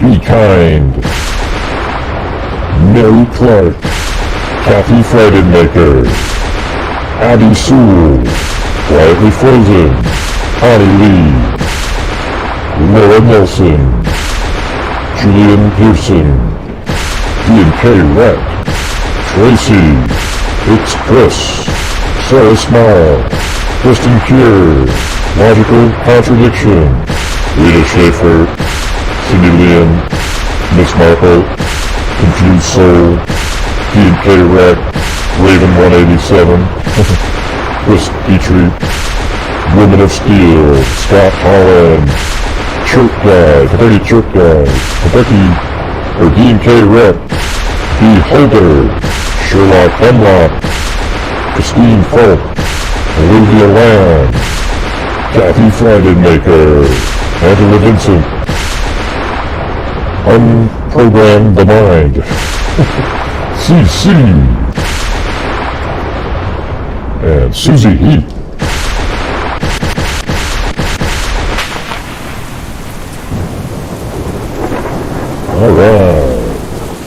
Alright, so this month, we gave $500 this month already to the Abby and Libby ballpark. I am probably going to, I'm hoping to be able to donate another $3,000 on the last day of the month. And that'll probably be, I'm thinking of I'm going to put another $1,000 into the DNA fund. And then I'm going to send $1,000 to Texas EquiSearch. And then probably like 500 to a couple other, like RAIN, and maybe do 500 to the National Center for Missing and Exploited Children in honor of Summer Wells, perhaps. Okay? How do you like that? Does that sound good? We only got a few days left here. So that's what we'll be doing. I think that's kind of where I'm going right now, is I want to do, I think, 1,000 to the DNA fund, 1,000 to Texas Equisearch, 500 to RAIN, 500 to the National Center for Missing and Exploited Children in honor of Summer Wells since she's missing. And then maybe we'll send in the, let's see, RAIN. I wonder, you know, I don't know what we could do on that one, but we got a lot of freaks in here that have had some whack job. It's for violence against women. So, thanks, CC. Are you crying? Or is that a laughter? I can't tell. It's always confusing. But all right, everybody, thank you guys very much. I appreciate it, and we will. And then next month I'll probably try to hit up the Abby and Libby ballpark again during the month. So there you go. Hey, thanks Rita Schaefer and CC right at the end there. Very cool, very cool. So, anyways, I hope you guys found tonight's show interesting. I did. And we'll be talking to you guys tomorrow, all right? So thank you guys. I don't know how long I'm going to do the post-game, the little music, because it's already been 4 hours now. So I got to get out of here. All right, everybody. So thank you very much. And as I always say, until next time, be safe out there, generous freaks, and everybody else too. All right.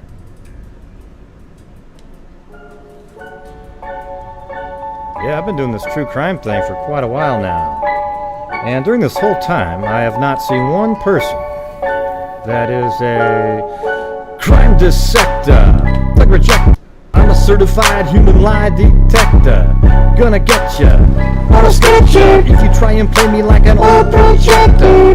Crime sector is my nectar. Professor Gregor's gonna give another lecture. Crime collector, freak connector. And I'm always gonna be a pup protector. Fool deflector, interceptor. And I'm meaner than a spectre with a vector on his spectre. With all respect, y'all, just remember I've attempted to fucking check ya. I have no agenda, I'm no pretender, and I'll serve it to you straight without the blender. And in the end, I'm gonna send ya on a mission to reveal the true offender. Thanks, everybody. All right, everybody.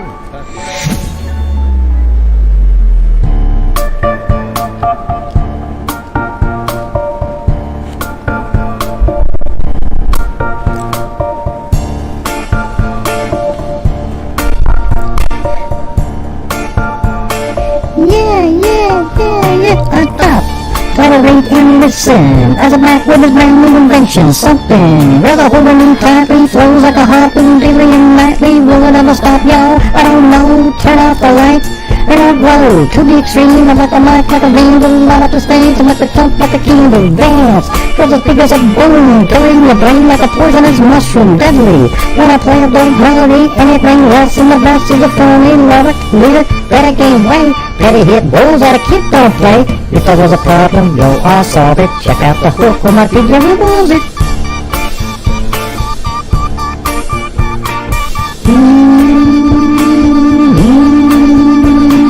Now that the party is jumping, with the bass kicked in and the bangers are pumping. Quick to the point, cause the point no faking. Cooking MCs like a pound of bacon. Burning them, get quick and nimble. Go crazy when I hear the cymbal on a hi-hat. With a souped up tempo, on my roll. Time to go solo rolling. In my 5.0 with my rag top down so my hair can blow. The killers on standby waiting just to say hi. Just to stop, no, just drove on, kept on. Go somewhere to the next stop. I wasn't left, I'm headed to the next block. Rock with big dog, so I continue to A1A. Detroit Avenue, girls wear hot, wearing less in bikinis. Rock man models, driving Lamborghinis, jealous. Cause I'm out getting mine, please with a gauge in the middle of the line. Gunshot, ranged out like a bell. I got a nine on the hood where shells falling.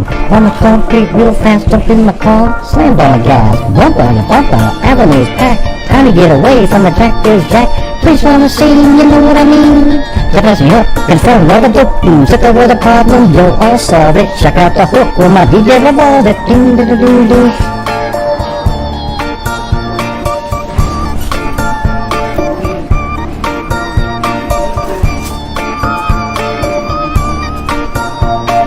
Thank key, because I'm a lyrical poet. Miami's on the scene, just in case you didn't know it. My town, decorated by the bass sound. Never shake kick goes in the ground, cause my style's like a chemical spill. These are rhymes you can vision and feel. Conducting them forms, just a hell of a concept. You make a hype, then you want us to practice. Shape plays in the face, such like a ninja, cut like a razor blade so fast. All the DJs say, damn, of a rhymes or a drug, I'd set it by the grand. Keep my composure, else kinda gets loose. Magnetized by the mic while I kick my juice. If there was a problem, yo, I'll solve it. Check out the hook while my DJ revolves it. Boom, boom, boom, boom, boom.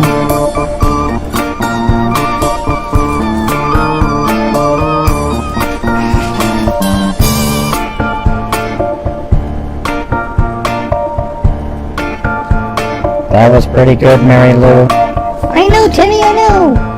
What about me? What about me? Now screw you, John Boy.